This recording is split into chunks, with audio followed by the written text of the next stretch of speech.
despise all gods of men. Curse them, curse them, curse them. With my hawk's head, I peck at the eyes of Jesus as he hangs upon the cross. I flap my wings in the face of Muhammad and blind him. With my claws, I tear out the flesh of the Indian and the Buddhist Mongol and Din. Blasti Ambeda, I spit on your crapulous creed. Let Mary and Violet be torn upon wheels. For her sake, let all chaste women be utterly despised among you. Also for beauty's sake and love's. Despise also all cowards, professional soldiers who dare not fight but play. All fools despise. That the keen and the proud, the royal and the lofty, ye are brothers, as brothers fight ye.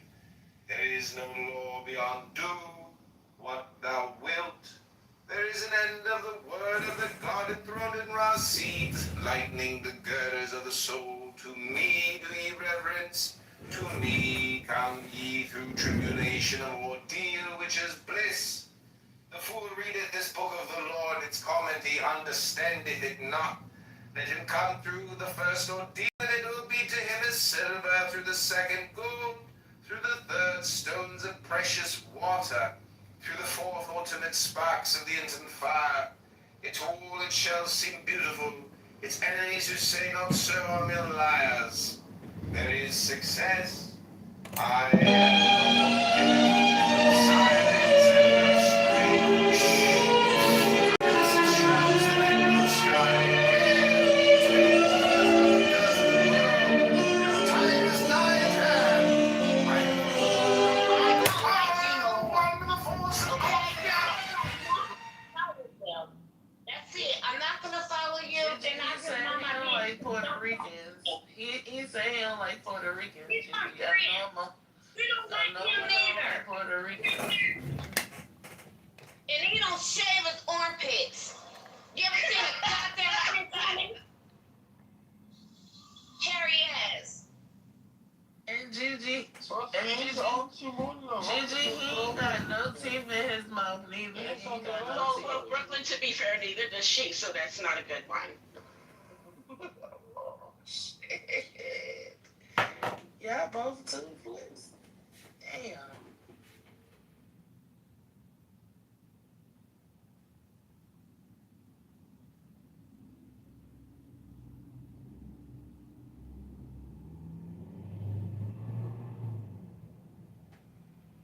This is all the person who goes. My point to this is, there are times in America where the Supreme Court has rewritten its own precedent. On the arguing of Roe in the 70s, one of the most important justices over the last, say, 50 years, Ruth Bader Ginsburg, said in her concurrence that she believed the legislature needed to make the law. So the legislature, or Congress, needed to put that law in place. They knew so in the 70s, and they ignored it because it was easier to let it be a Supreme Court precedent that could possibly one day be changed to a law which would set it into the foundation of American legal system. A good example of this is what's called Obergefell in 2013. Obergefell made same-sex marriage legal. As a consequence of making same-sex marriage legal, the Congress, under the Joe Biden administration in 2023, passed the Marriage and Equality Act, which enshrines in federal law the right for gay, lesbian, and transgendered couples to live together under American law and be treated the same. The reason I'm juxtaposing these things is to note that, one, the Congress felt was so important they put into federal law. The other they ignored and let what amounts to a hope and a prayer, because you can't dictate the Supreme Court to where it was. Now, where I do think you have a point is that there were two justices in particular that talked to several members of the Senate and said that they were going to be no's on Dobbs, which is the case. and they ended up being yeses on the case. And by the way, So I think that's it. Marshall, very quickly, Dobbs, as you well know, came from Mississippi. It was a Mississippi case, not a Texas statement. Continue. Yeah, so Dobbs then doesn't make it illegal. They throw it back to the states. My state, and this is why I don't like the guy's attorney general very much, put in an incredibly restrictive abortion bill. Had an exception for rape, incest, life of the mother. There was this woman who went before the court, the process laid out in the bill. And our attorney general had written the code for the legislature. And he then sued on the exception that he wrote into code. So he's kind of POS. So like that guy I would call pretty bad. But not all do it.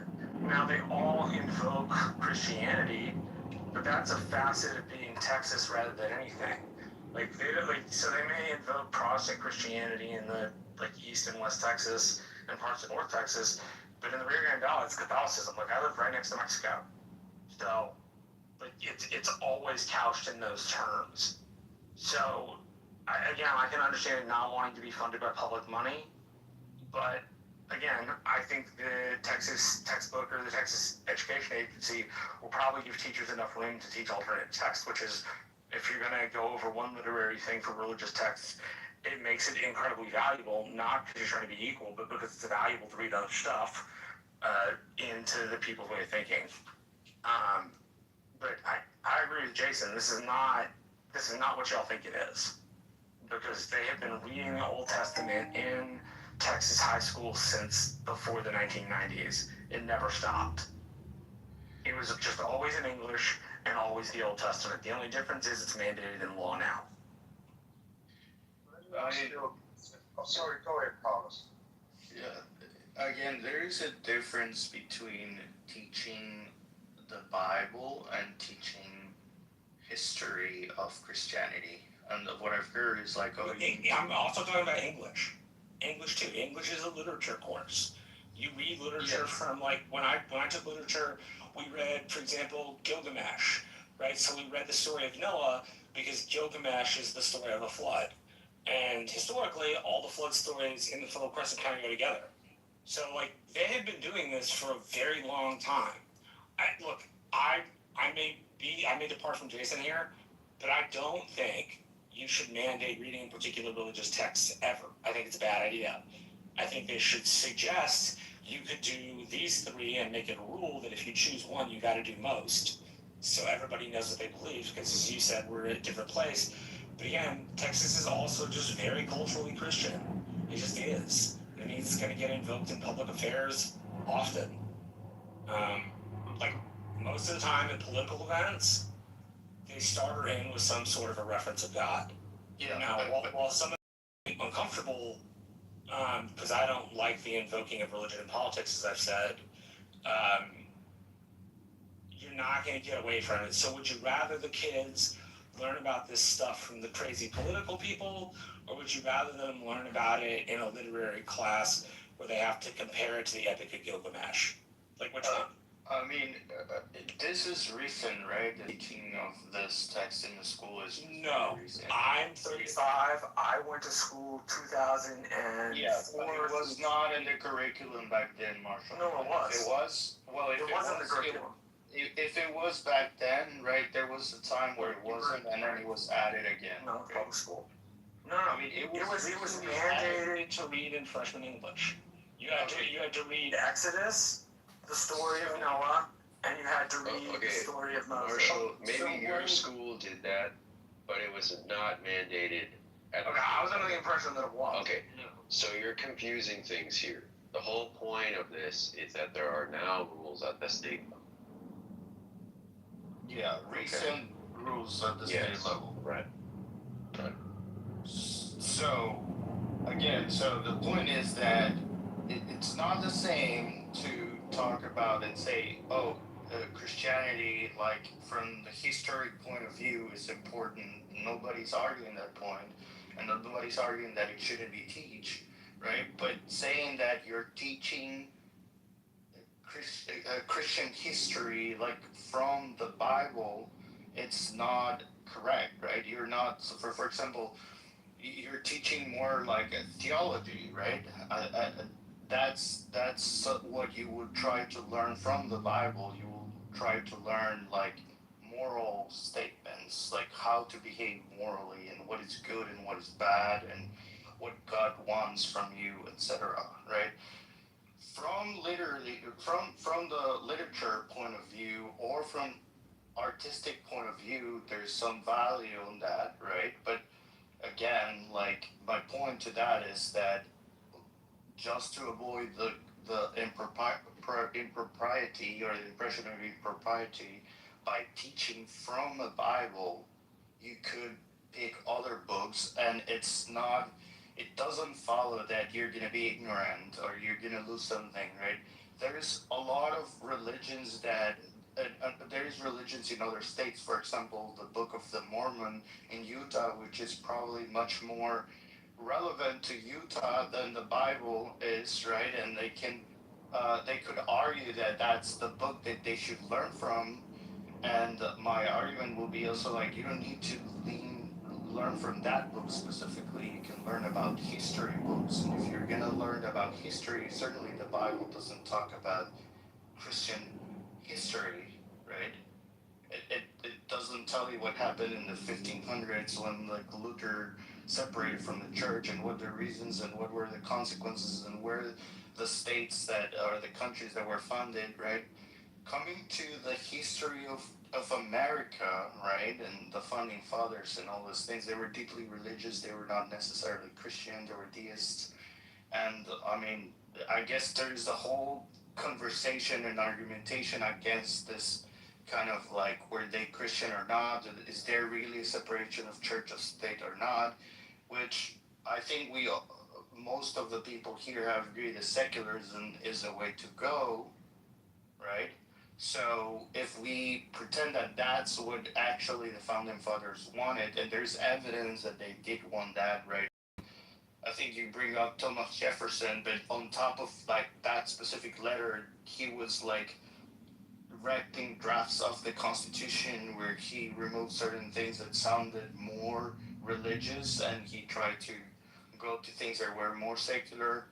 I think one is like when he says that we believe that these truths are sacred and something. We believe these truths to be self-evident that all men are created equal. Yeah, he replaced it for self-evident, right? It was sacred, and then he replaced it for self-evident because that make it sound more of a secularity, which it was very intentional. So again, I mean, I'm not saying that you shouldn't learn about history and the why Christianity was like a very relevant from the historic point of view. You're not gonna learn that from the Bible. The Bible is not the place where you're gonna learn all this stuff. It doesn't have anything to explain about all of the foundation of America on Christian values. None at all. The Bible doesn't. It's 2,000 years old. How could it? Okay, so that kind of stuff could be taught at schools. That will be a history lesson, and you can see it. You can see it from a literature point of view or from artistic point of view. Yeah, sure. But again, why pick the Bible, add it to the curriculum, and say everyone needs to learn from this? Like just pick Greek mythology, pick like Aesop's fables, right? Or just pick so many good stuff. Mark Twain. Why don't you teach Mark Twain? Why don't we say Shakespeare?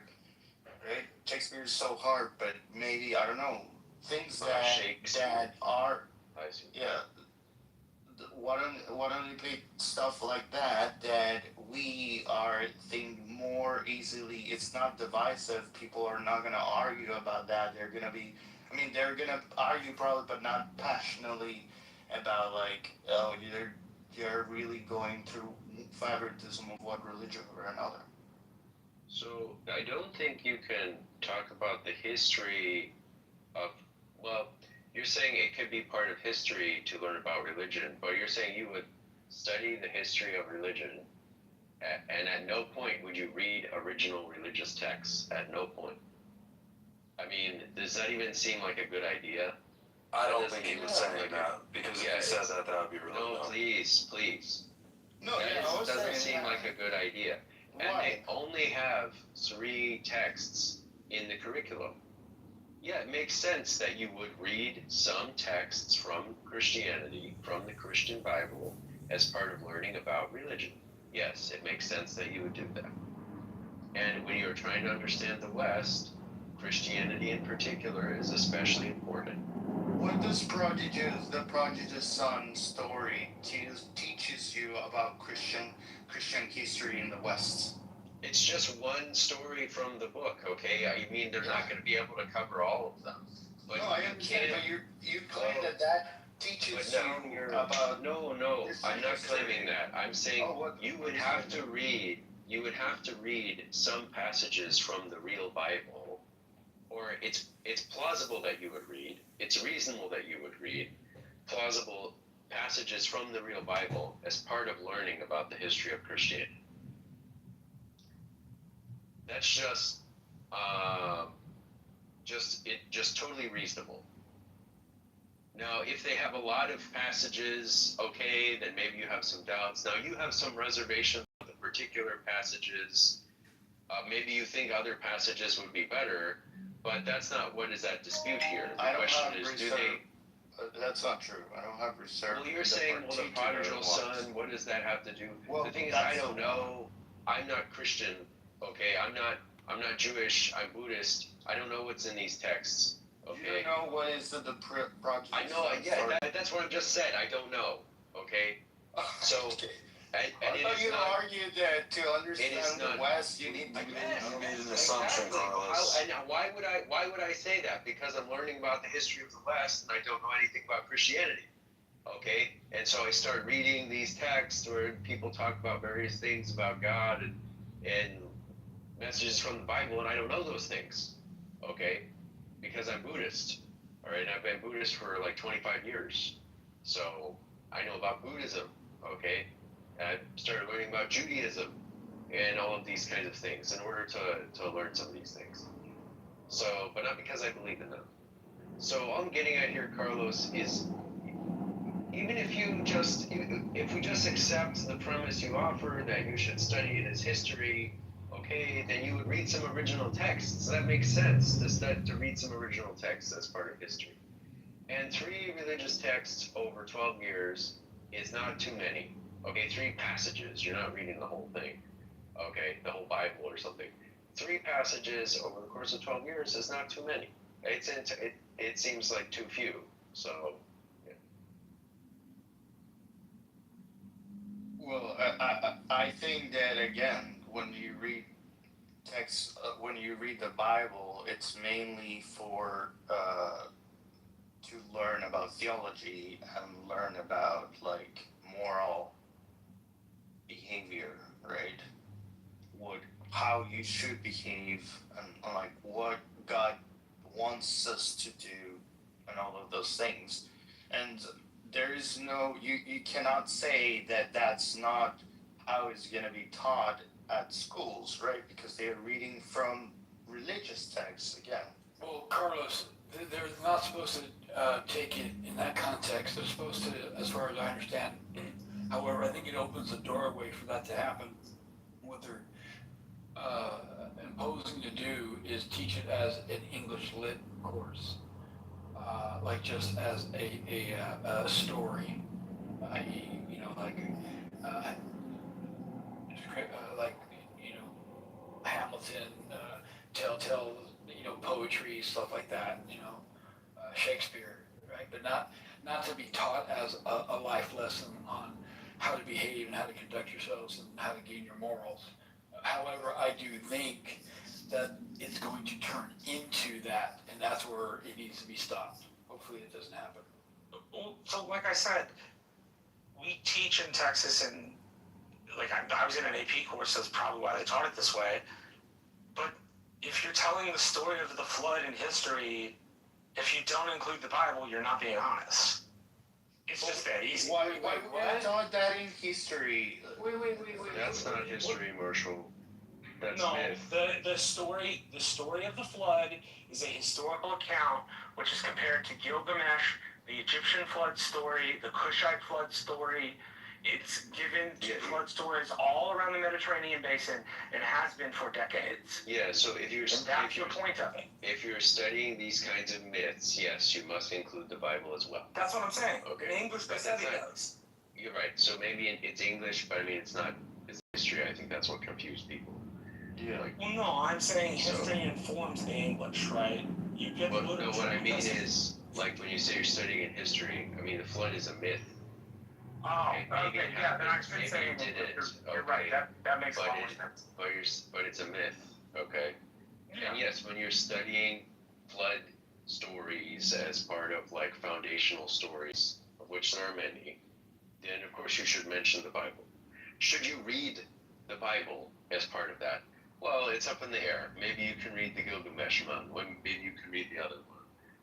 But if over the course of 12 years of studying history and literature, and all the time, during that time, you're going to mention myths from the Bible, stories from the Bible, should you read one or two of them, maybe three or four, as part of becoming a literate person? Sure, I think that's totally reasonable.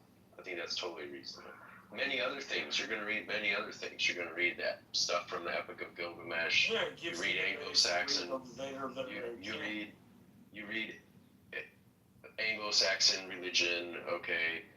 You read myths from the Greeks, right? And it should be mixed in there. I think that's totally reasonable to mix it in there. Maybe it will turn out like JCC is saying. Maybe they will give these texts special emphasis, which they should not do, all right? But I think as part of a broad liberal education, some readings from the Bible make a lot of sense, you know?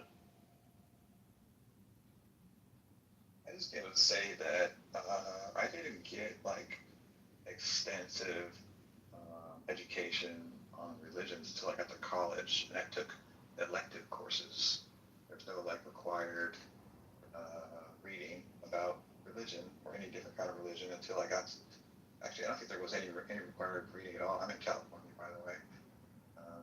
The other thing too is like, I mean, there's tons of private schools that, by tons, I mean there are a lot of private schools where parents can send their children to get a religious education, or just like a Christian history kind of education. You know, there's lots of places for parents to do that. Why does it need to be also taught in the public schools? I don't understand.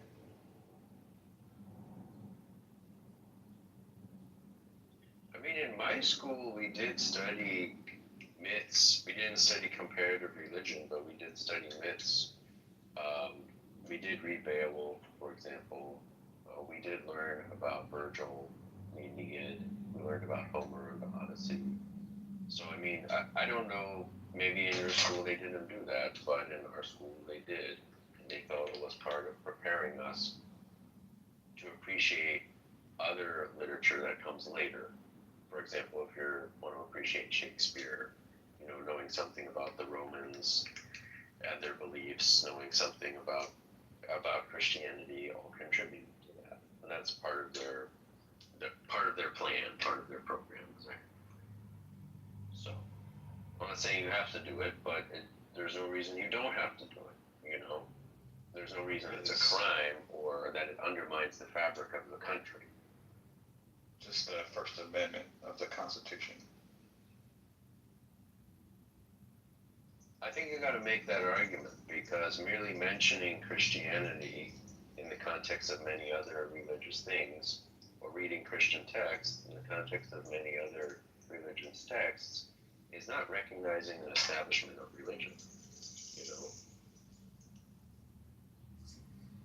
Well, isn't the number of days limited to pick up in public schools? And so are they going to get into the Sikhism? Are they going to get into evangelical baptism? You know, Southern Baptists? Are they going to get into Calvinism? I mean, there's so much there that what you omit is almost an establishment of what you're covering. Well, arguably, what you omit is a violation of the Constitution. But so you bring up Church of Scientology? The religion goes down rabbit holes because since the Constitution, we've spawned here in America another dozen religions. Okay, and I may be wrong, but it sounds like what you're arguing is what is and what is not a legitimate religion. What I'm stating is if you talk about one religion in public school, arguably you have to talk about all of them, otherwise it's a constitutional violation. Sure. So again, it's a rabbit hole of it's not going to happen. They're not going to pick up enough subtleties to talk about, 3 flavors of Judaism, a dozen flavors of Christianity, 2 or 6 of Islam, Yes, Buddhism, yes. okay, so So the They're so gonna send your kids to arguably, school in Texas. so arguably the best solution is not to talk about any of them. I agree with Elliot. Which then, when you We should try teach to, it as we should teach this stuff as comparative religions. It's important. It is an important part of people's lives, and comparative religions is probably the best place, best type of class where you learn about religions, about the beliefs and traditions, and But not in public schools. Save it for the university level. It can be a part of a social studies class. You should study culture, anthropology. They used to teach it in parochial schools, and it had a habit, like the Jesuits do it. The Jesuits teach comparative religion in high school, and the rationale is that being able to see what everybody believes makes you a more critical thinker. It's just like philosophy. The more frameworks your brain's familiar with, the more creativity you're capable of. There's already, I just Googled some Supreme Court cases. The first one that popped up was Abington School District versus Schmepp, 1963. Let's see, I'll read primary holding. Public schools cannot sponsor Bible readings and recitations of the Lord's Prayer under the First Amendment's Establishment Clause. Because of the prohibition of the First Amendment against the enactment by Congress of any law respecting an establishment of religion, which is made applicable to the states by the 14th Amendment, no state law or school board may require that passages from the Bible be read or that the Lord's Prayer be recited in the public schools of a state beginning of each school day, even if individual students may be excused from attending or participating in such exercises upon written request from their parents. I'll put this link in the chat for you guys. There's a bunch of other court cases like this. The precedent is that this is unconstitutional. And somebody should sue. One of the things I learned about the federal system, which I think is most consequential, is a lot of the times when things happen, you don't have the money and the wherewithal to find somebody who has the standing to go before court and take the matter to begin with. Because I agree with you. Steve. look, Yes, sir. Yes, sir. I was just going to ask if you could post the letter to the Danbury Baptist at the... I'm sorry. Post what? I sent you the letter to the Danbury Baptist from Thomas Jefferson. That's where the idea in America of secularism. You want me to post it in the group chat? Group chat at the top, whichever is easiest for you. You got it, buddy. No problem. Thanks, yeah, what you're posting here, Elliot, just has nothing to do with whether you can assign the reading in a course. It's talking about an assembly that is at the beginning of the school day, right? That's one of the things And that it says. It says that, that's- plus it says, let me scroll back up. The first sentence says public schools cannot sponsor Bible readings. Okay, that's the first sentence. Cannot sponsor Bible readings. And if there are readings about like David and Goliath, That's a summary. That's a summary provided by you can read Justia. Yes, but I'm saying if you look at the holding is when they say readings, they're talking about when you have a Bible reading in the sense that a church has it. Like we all get together and we read this thing, right? That's not the same thing as an assigned reading in a course, which obviously a school can assign. Even a state-run school can assign. Like let's say you have a comparative religion course, then the teacher can indeed assign a religious text of any kind, including the Bible. So this is talking about ritualistic, religious activity. No, it's not. If It's you talking read the about whole that thing. too. It's not talking about just that. Okay, a teacher whose salary is paid for by the American taxpayer, say Texas residents, Texas citizens, public school is sponsoring that Bible reading. That's what they want to do. That's not a Bible reading in the sense that is meant here, okay? Because you're just reading the summary and you're using the word reading in an equivocal sense. Here they're talking about a Bible reading in the sense of a recitation or an organized religious study. In particular, they say, no state law or school board may require that passages from the Bible be read or that the Lord's Prayer be recited in the public schools of the state at the beginning of each school day. Okay? This is talking about an assembly and things like that. It's not talking about a required reading list, which, for the purpose of study, where, yes, any text may be assigned. I think that it's not manifestly reading like it's chapter on.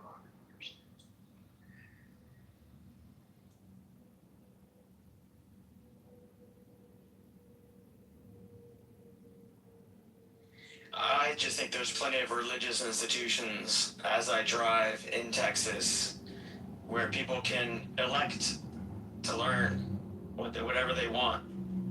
Just like their parents can bring them to if they want them to. That K through 12 mandatory, it doesn't sound like an elected. No, it's mandatory. Yes, it's mandatory. Even over here in California, which we're more liberal, left-leaning, I can't drive like 2 blocks without passing a church. They're just everywhere. There are tons of private schools over here that are, Catholic private schools, usually mostly Catholic private schools. There are Protestant schools over here as well, where, third graders, I don't know if you read from the AP that I posted earlier, Jason, but in the AP article about this, just says that, by the fourth grade, children will be learning about Jesus. Okay, and Christians think that Jesus is God, right? So they're learning about God, Jason. That's what. Where is that, please? Where is that, please? Let me get it. I'll post it. Let me get it. I mean, like city or state is what I'm asking. Okay. This is a state law in Texas. It's a state law in Texas. Okay, thank you. That's all I needed to know. It's like a ruling by Texas School Board. I think this. Okay, yeah, it's a state regulation. Regulations are also good. Well, if it's a state law, then all the school boards would have to follow it. If it's optional, then it would be each individual school district. No, it's required. It's a state law, is what you're telling me. Okay. Well, yeah. Okay. So, and I think I think one of the confounding things here is like reading religious texts is common in high school. Okay, I mean, people read the Iliad, people read the Aeneid in high schools, people read the Odyssey, or they read bits and pieces of it. Reading texts I'm trying to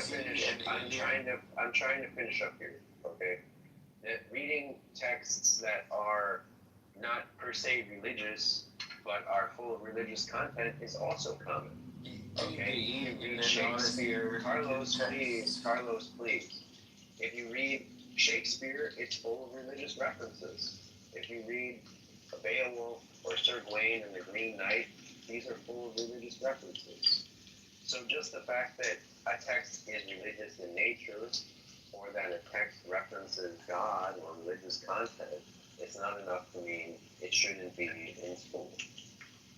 You think the Odyssey and Iliad are religious texts?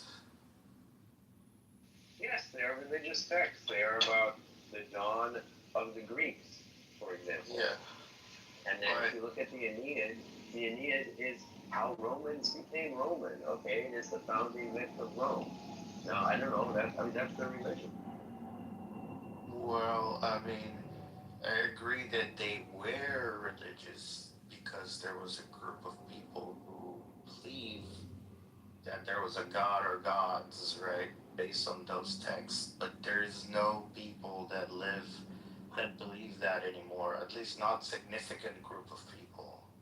So there is a difference and distinction to make between those books and the Bible, right? The Bible is more in line with like what the Quran will be or the Book of the Mormon. That those were those are religions that pretty much people will take scripture and they believe on that as is the word of God. Nobody believes that Zeus is God anymore. But I'm not sure what that matters here, because does that mean it's not a religious text because you can't find anybody?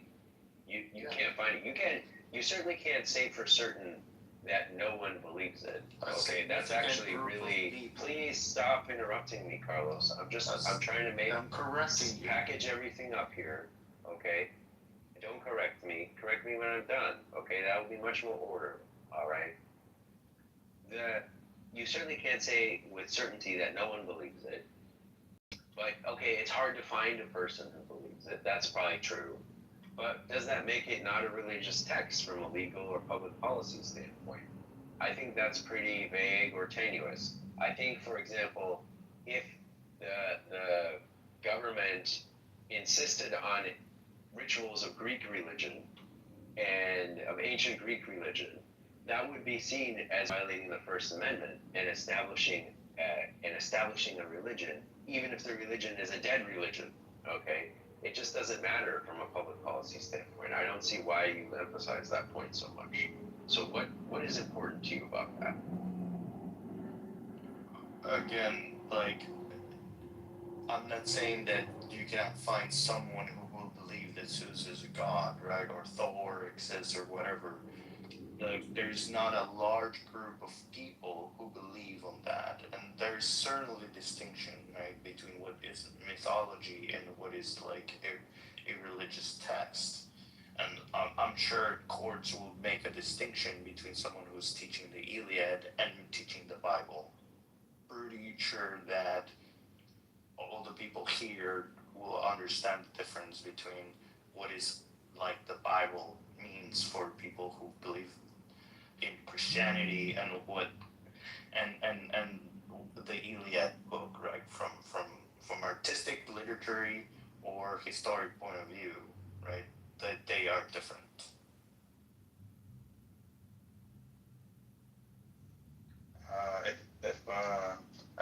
If we flip this around and we replace teaching stories about David and Goliath and stuff like this, the lion's den and whatnot, if we replace those stories with readings from the Quran about the Prophet Muhammad, let's say, and Texas School Board, forced Christian children, third graders, to read about the Prophet Muhammad, I mean, we wouldn't even be having this conversation. That would just be completely ridiculous, and everybody, that would never happen. Okay, but they're not even, the Texas School Boards, they're just plucking their own favorite religion out and saying that the kids need to learn about this stuff. If they were at least if they were at least going to be consistent, they would also mandate that the kids learn about all the different religions. They're not even doing that. Not even doing that. They're just plucking just Jesus out. Is that what's happening? They're requiring these texts be read in mandatory classes? Yeah, they're over 12 years. They haven't finalized it. They put it on the reading list. They put it on the reading list. Yeah, over 12 years, the students will have to read 3 passages from the Bible, 2 from the Old Testament and 1 from the New Testament. Yeah, but the sermon on the It's just a wedge. It's just a wedge. It's gonna grow, Jason. I've lived in Texas 30 years, bro. it's just going to take one parent to complain, and that's going to get knocked down. You can like have it in school, right? But you can't like make it mandatory for all students to read that stuff. So Adam, like the title of the room is secularism the best way to reach a moral society? Like, what is your opinion about that? The United States is and always has been too heterogeneous in order for anything but secularism to work. Reading, this is really milquetoast stuff where you just have reading of random passages of the Bible. These are not actually coherent. They don't actually give you what actual practicing Christians do in various denominations. You need a lot more than just the words in the book, right? There's a whole practice that goes along with that. And whenever the theocrats have tried to kind of implement those things, there becomes a huge amount of infighting because different denominations don't agree with each other on how the Bible should be interpreted, right? So they end up landing on the blandest, most unrelated to actual practice sorts of reading that you could have because that's all you could possibly have. But this isn't really functional, right? Again, all you'll need is like one Muslim kid in Texas to be like, I've been forced to read this, one Jewish kid to be like, I've been forced to read this thing and I don't want to read it. And that's the end of this plan, because you can't force people to read the text. Again, you can have them in public school, but I'm pretty sure the Supreme Court is going to be like, no, this cannot be forced. And let me give very quick full disclosure. Firstly, Adam, this morning, great take. Probably the best take of the morning in my show. But when I came in this room about 20 minutes ago, the original title was, quote, "Secularism is the best way to reach a moral society." And I didn't tell Carlos, who probably opened the room, but I changed it to the current title. Hope you don't mind, Carlos. Garrett? That's okay. I'll read this section from the Associated Press's article about this topic. Let's see, okay. Picture book stories for elementary students, including David and Goliath and Daniel in the Lion's Den, are on the required reading list. By the 4th grade, students will encounter passages about Jesus in the New Testament. Right? In middle school, students will be expected to read passages about Jesus, including his most famous sermon, and another where he instructs people to cast aside earthly anxiety and seek the kingdom of God. Okay, that's religion. Oh yeah, that's religion. Is that from the Tribune piece I sent you, or is that from clearly the law? Yeah, they're gonna get that knocked down. The parts they want you to read is just straight. The Jesus part, that's just straight prostitution. Yeah, that's gonna get knocked down. That'll get called the First Amendment establishment issue. And the establishment, so on free speech and religious matters, they almost always side with the party who is being infringed upon.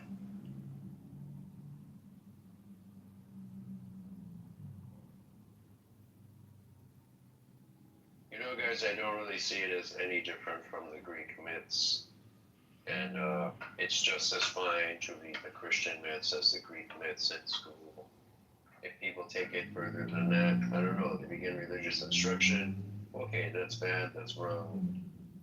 You know, just the same as if they began to, I don't know, teach people the Greek religion or something. I don't know, I like, do learn about it in English, but I like, as a historical myth-making matter, if I were covering the Fertile Crescent, I would include that. You would have to include it. Yeah, Am I going to? Just give me a second. Would I include his, like, recollection to come, like, lose all your things, follow me, and have the kingdom of Christ? No. I agree that's proselytizing. But Noah, the flood myth, goes along with the other flood myths that you teach at that point in time. Yeah, that's all. The only place to get the text for those things is the Old Testament. You can't get it. I'm not going to give kids some secondary source bullshit. They need to be able to read it with their own minds, and they'll have to read Gilgamesh, and they'll have to read the Assyrians, and they'll have to read the Persians, and they'll have to read the Egyptians, but they'll have to read the primary text because you can't learn it any other way. Interesting that actually the primary text is actually in Hebrew. It's in the Hebrew Bible. And it's odd that... I realize that, but we translate all sorts of things, don't we? Yeah. All of Greek and Roman history are taught in English at American universities. the Tanakh translation. That's not my point. My point is they're all taught in English. Like, unless you take an advanced doctoral or master's degree course, you're not going to learn how to read archaic Greek. People with PhDs in biblical theology. Yeah, exactly. But that's not most people. Most people get taught in English. Well, then why don't we just teach the documentary hypothesis if we're going to teach the myth? Why don't we teach the history? Because the history is what happened. We are going to teach the history, David, but as part of teaching the history of things, you sometimes it wasn't written by sometimes up until 150, 200 years ago. People thought the myths are not. The myths are not. People didn't have education at universities where they could interact with people that knew the primary text, and they could suss out the bullshit. They lived under a fucking monarchy that had divine right of kings. You know, this is ahistorical to act like comparative religions shouldn't teach how people who go to seminary know the Bible was historically constructed. They don't learn some other way. No one's saying that. Seminary is about faith. No, stop, Marshall. Stop, Marshall. No one's saying that. No one is saying that, David. But as part of studying these things, you do read the original text, and the original texts are religious myths, okay? And if sometimes the original... That's how religious schools teach it. You can learn about it without reading the whole thing. You can learn that it's not true. No, that's not. Marshall, stop. Marshall, stop. No, I'm sorry. Control yourself, Marshall. That is not how you teach history ever. No, look. I'm not talking the documents. In a seminary, they know the construction, and they don't come out and talk to their parish. They don't share this shit, but it's true. So it's the secrets of the Bible that they should teach if they want to be secular. It's not about that. It's about the flood myth. There are like 7 different flood myths, and you have to teach them all. If you don't use the original text, don't do any of them. Yes, you do. If you don't have to teach them all, you're fundamentally not telling the truth. Marshall, you need to... all the shit, not some of the shit, not 25%. Stop being so angry, Marshall. One time at a time. Stop, Jason. Don't attack people. Not an elective. What class do you take that in? K through 12 in public schools. It's not an elective. That's not, that would be for maybe an AP class, maybe a cultural anthropology, but those are electives. You don't learn that shit in the primary, take the fucking STAR test in your freshman year and now you can finish high school. Texas testing, I can speak firsthand. My children are in these schools. Tell me the class that's like health, where you're going to get into all of the flood myths. That's a waste of time. You don't have time to teach that. No, in world history, they run over every flood myth in the Fertile Crescent. It's been in world history textbooks in Texas since the 1980s. What are you talking about, David? They've done this for years. Like, what's the difference? Like, okay, you don't like the Old Testament text. If you're willing to have Gilgamesh read, if you're willing to have other texts read that apply to the gods of those people for religious blessing and forbearance in their journey. You have to teach them all, or else you're not teaching the truth. It's just that simple. I'm fine with it. Tell me the grade, and I'll go look at the Keats for the world history. It talks about these. David, I said it online. I said it we're teaching it that way. I said you would teach it that way. Big difference. He said it's in 8th grade. He said it's in 8th grade. Grade Keats. I'll go look it up. Yeah. So you're learning. You keep on saying, Marshall, that the floods are history. Which I thought we agreed that they were myths, but now you're saying history. No. So you think it's history? You think it actually happened? Depending on where you look at, from 20,000 years ago, there was a myth that had happened in the Black Sea. There was one that had happened in the Mediterranean. And there are sketchy amounts of archaeology that would give you some sort of historical direction. They're not real. When you teach them in history, you don't teach them as a matter of faith. I teach them as a matter of historical record. Exactly. You see that they actually happen. Which means I teach the text, the anthropology, and the archaeology all in one, because that's the only way to get an honest reading of it. I don't think this happens in public middle school. I didn't say it happened. Y'all are reframing what I said. I didn't say it does happen. I said would happen. What I'm Should saying happen is, this way because that's the most accurate way to teach the subject. but that's like a only college. useful if you teach it accurately. But Marshall, that's like a college way of teaching history, and like middle school is you don't read primary texts as a kid. And yes, you did. I read paragraphs in all my history books. They're literally all my history books. It's textbooks. It's textbooks-based education. I mean, that's true. Okay, maybe I went to a super special school, but I got figured out stuff all the time in high school, and I was in the CP classes. I'm not in the AB classes. So for the very basic of Texas education, that's what they did. And now people are complaining about this. If that's Texas education, then we're doing a damn good job. Well, they taught you that floods are a matter of a fact, like if they actually happen. That shows the failure of the system. Floods teach they're a part of the historical record. How come it's a myth? Marshall, It's a myth. It's not the point that it's a myth. Marshall, it's that it's written down and you combine it with anthropology and archaeology. It's not that difficult. You're repeating yourself in a confusing way. You keep saying it's part of the historical record. Stop fucking saying that. Okay, you mean something by that is not clear. Because it was written at the time. That's what I mean. You need to stop doubling down. All right? You keep saying that, and that is confusing people. And you just need to take a breather here, okay, and start over. Let me see if I can add something very short that may help. It might make things worse. The way I look at it, which again could be wrong, is that it's a historical fact that there was a flood. The myth is whether or not the flood was worldwide, but that's just the way I look at it. What flood? Do we know the year it happened? I agree that Marshall may have gone in a jiu-jitsu form to talk about that people knew those stories and told those stories. That is history. Fine. But I think at Gibraltar, that flood, humans weren't around. Yeah, and as far as... I think like the Columbia Valley in Washington, maybe Native Americans have myths around a flood, and I would believe that. But having a flood myth being universal means all of them can make shit up, or that shit travels around.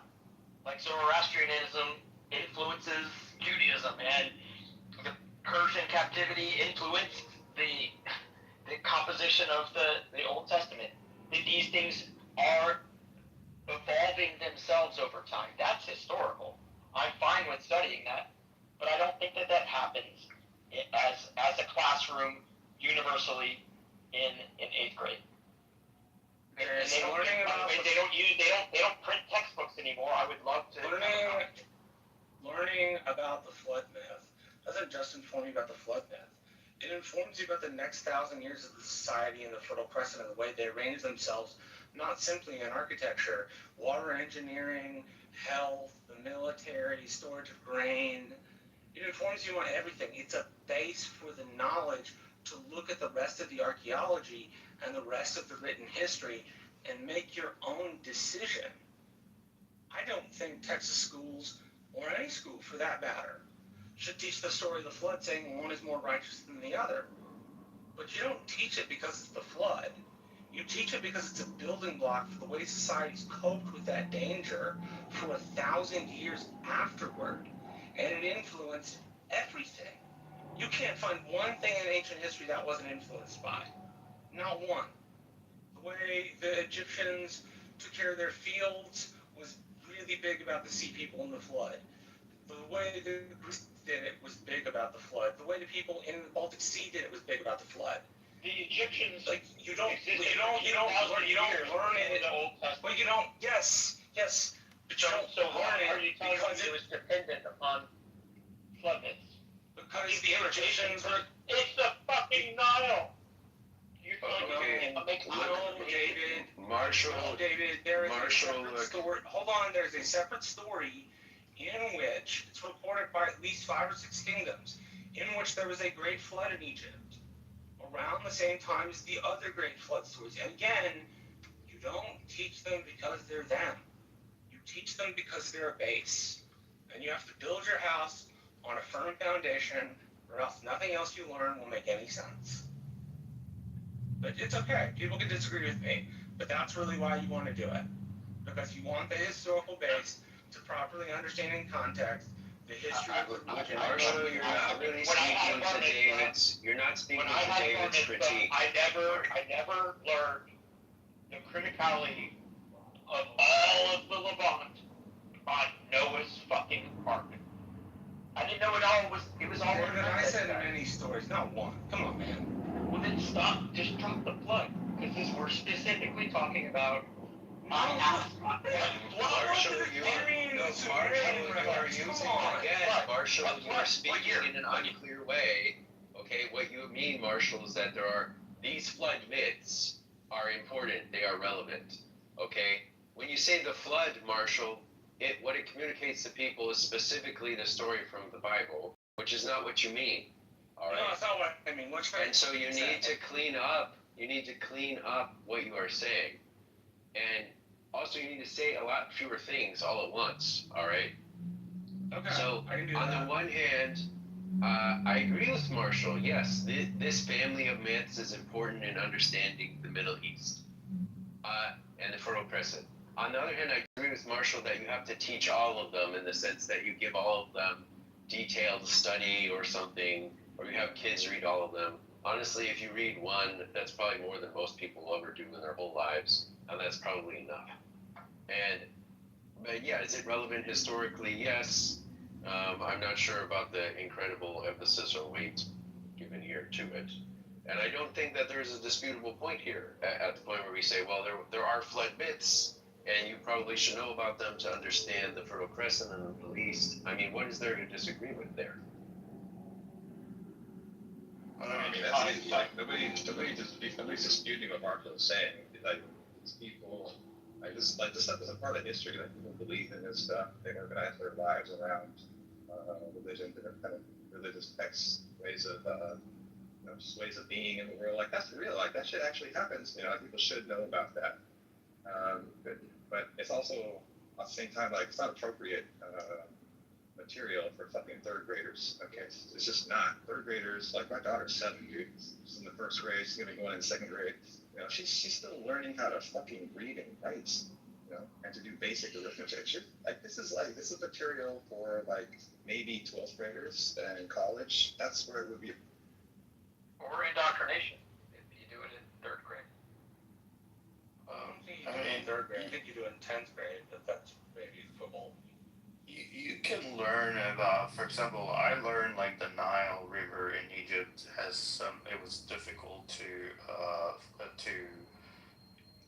do agriculture there because of the floods, right? And I forgot what they do and the techniques they do, but you don't need to read these myths about it to learn about that.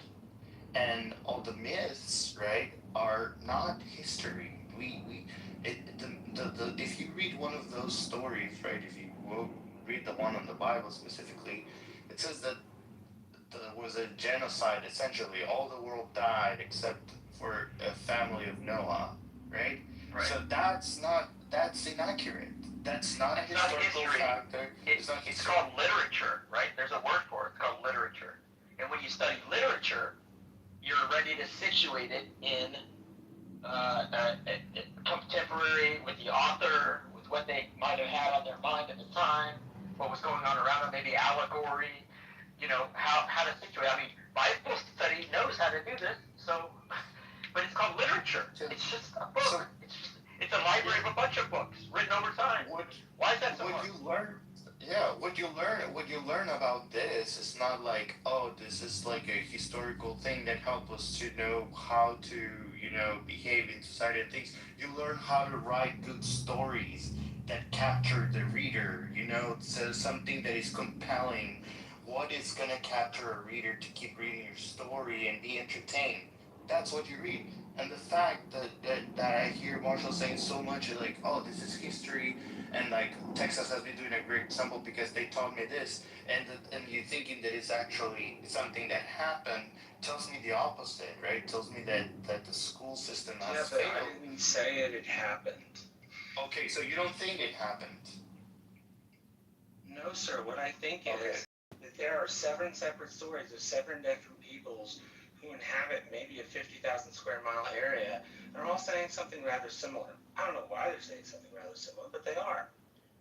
So as a consequence, you would want to explore that. Plagiarism. And exploring that, you would come across the written texts, which you would then have to compare to the authors and their histories. You would then have to compare to the region around it. You would compare to the archaeology that talks about all of that. Again, the same thing I've been saying for 10 minutes. I didn't say you had to teach it religiously. I said if you teach it, you should give an example of every one, because it gives people the understanding of what each different people said and how it played telephone in the Middle East when it was recorded. And that kind of facet of mass human history is both interesting and important. So.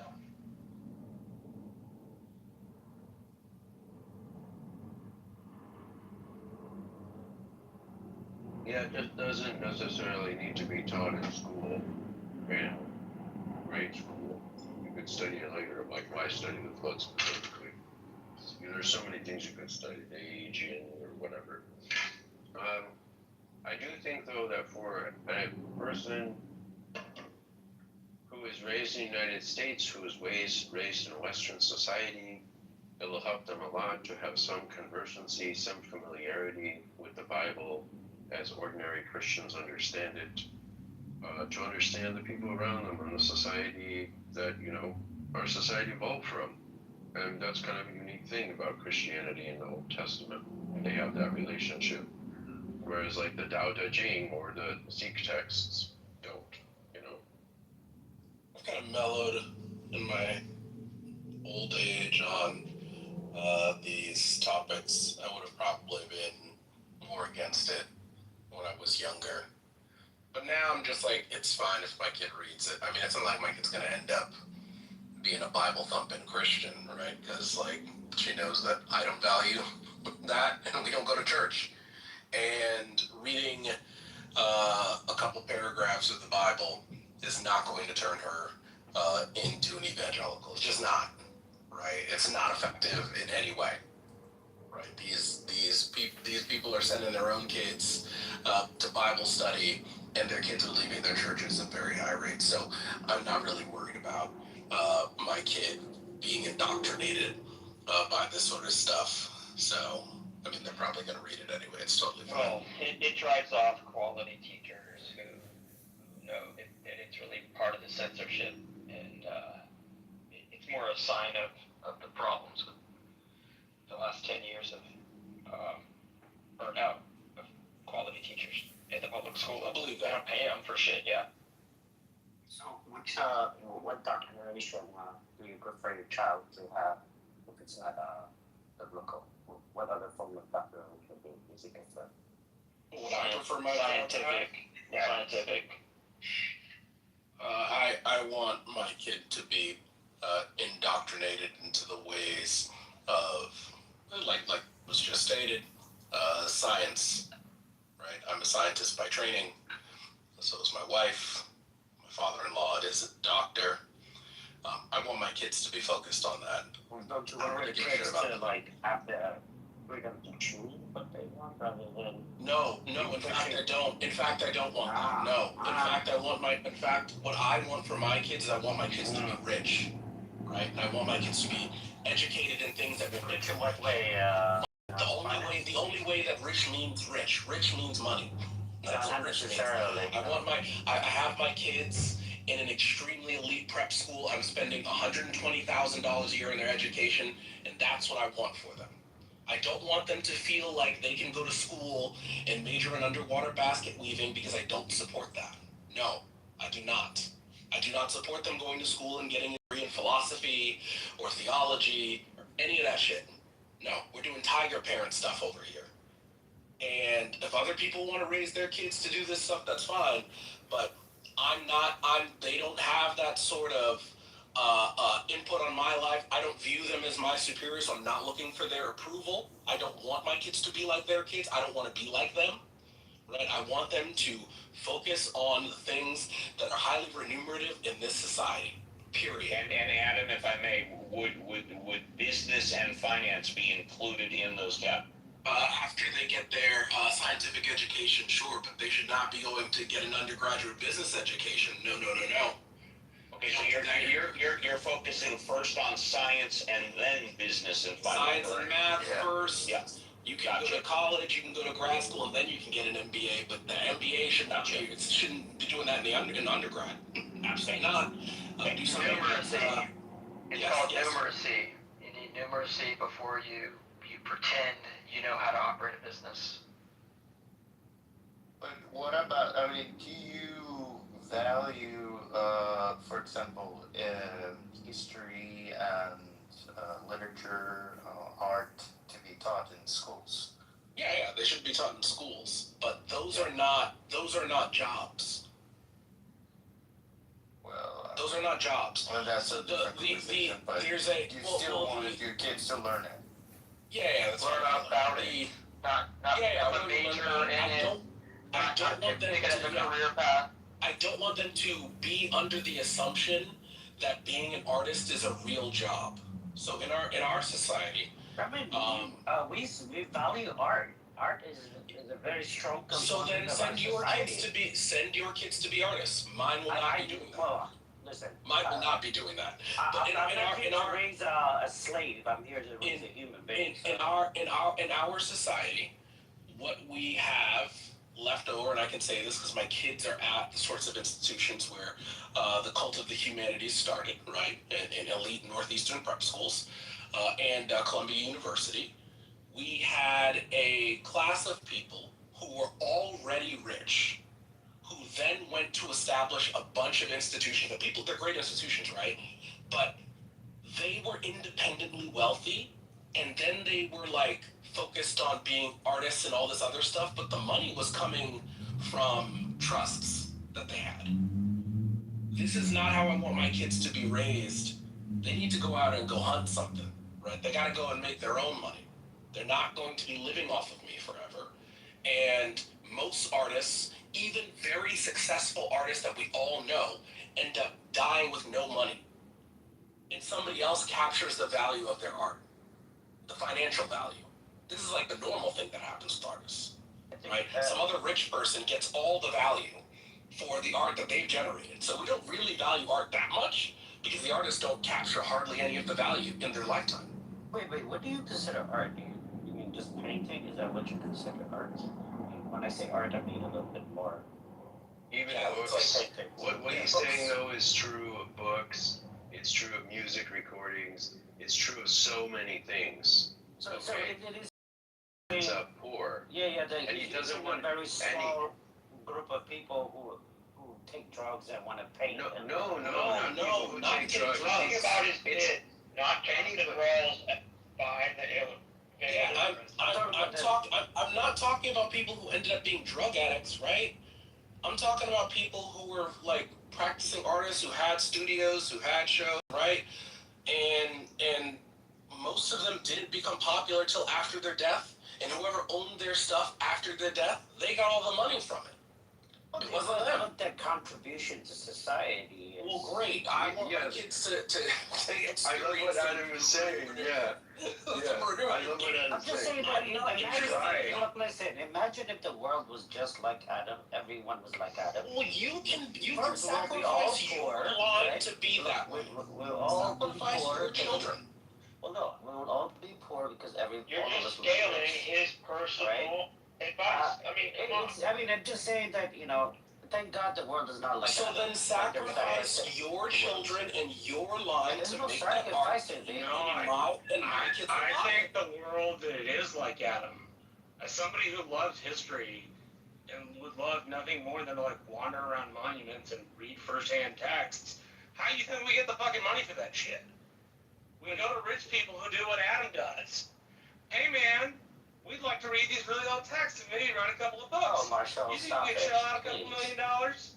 And that's usually how that happens. When I was a child, I became a scientist by training. When I was a child, I wanted to be a paleontologist. That's what I've always wanted to be. When I travel for work, I go to the natural history museums in every city that I go to, still to this day. Just went to the British Natural History Museum. It's a travesty. It's fucking awful. They've turned it into the lowest common denominator museum. It's terrible. How are you able to It's enjoy terrible. that without No, but here's the thing. The reason why I never ended up going to school to pursue paleontology was because when I got to university, I realized paleontology has always been a rich man's game. It was always, from its very inception, the thing that people who were married into generational wealth did after they had money. It was never supposed to be a thing that you needed to do for work. And that's why it's so difficult for people who don't come from that money to participate in that field. So I never did it. So let me ask you a question. Do you think we're entering age of abundance in the future, in the next? What does that mean? Age of abundance. Meaning that we no longer have to like vie for. No. No. Okay. Like demonstrably. We don't believe in magic. Magic.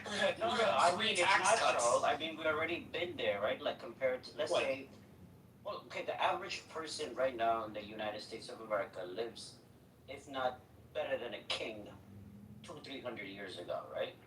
No.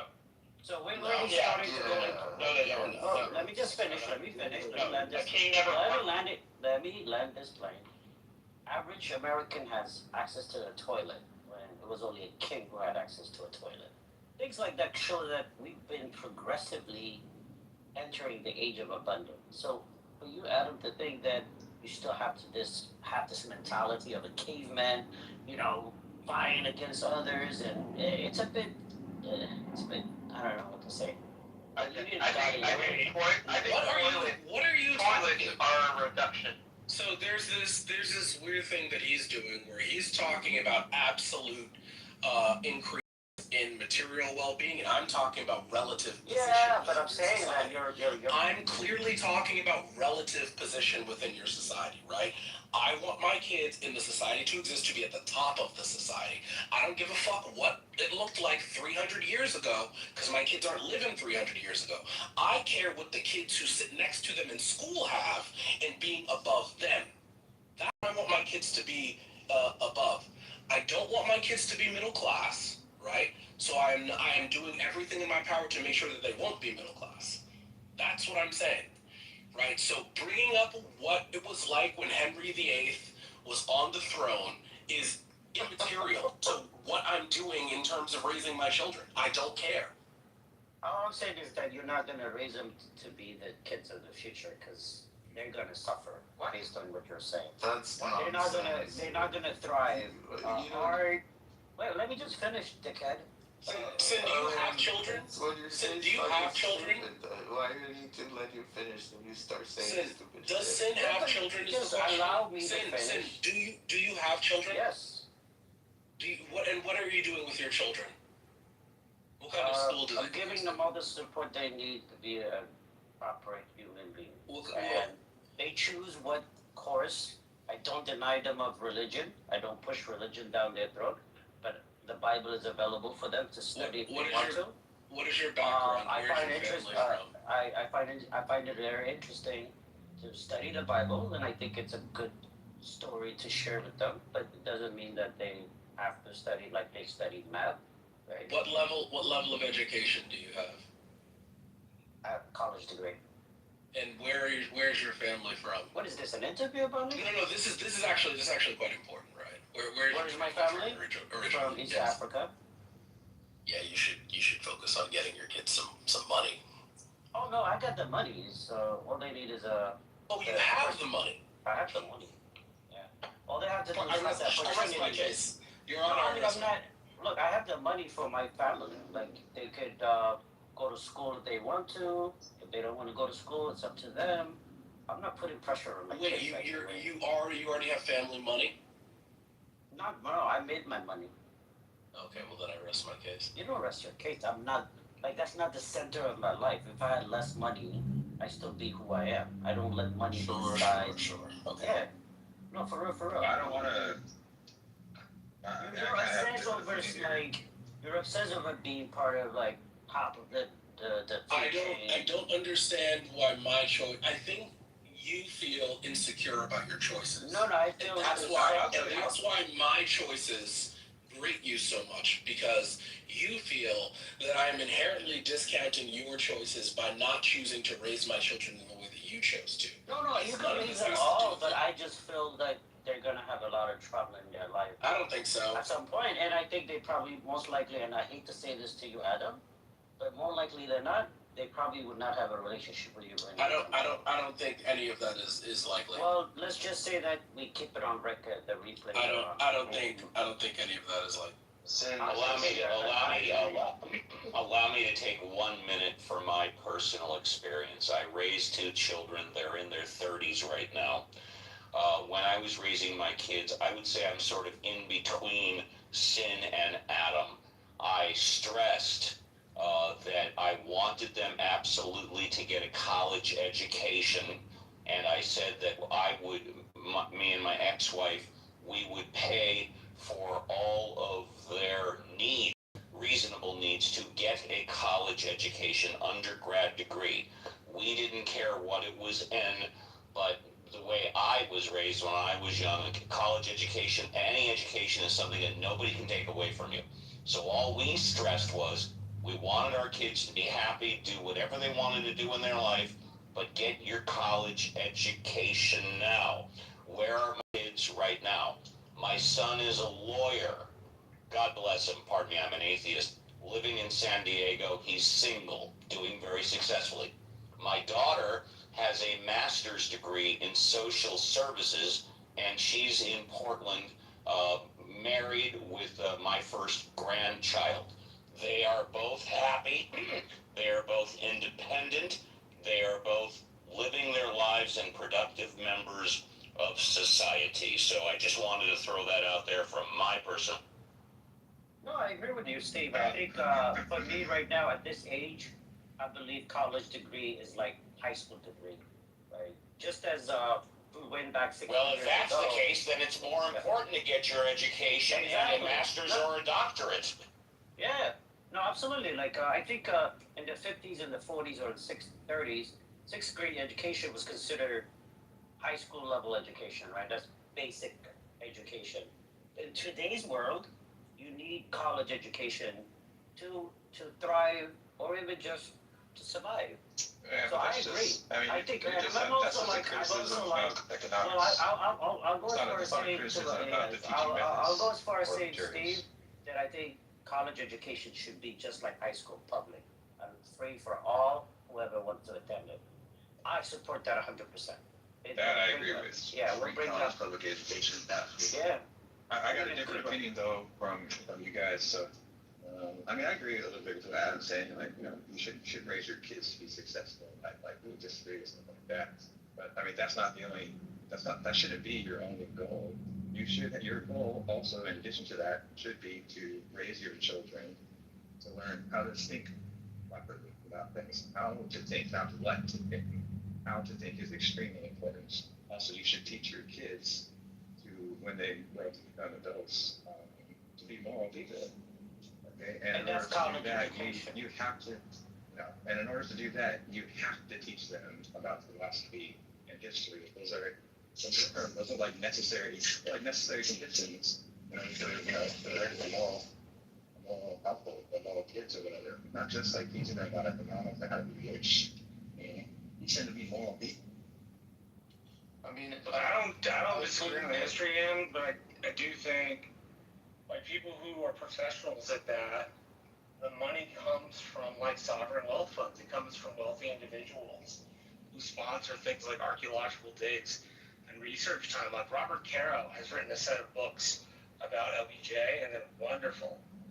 But Robert Caro made his money by writing. He and his wife, Ina, lived in two one-room apartments one in New York in the Bronx and one in New York in Manhattan, I think.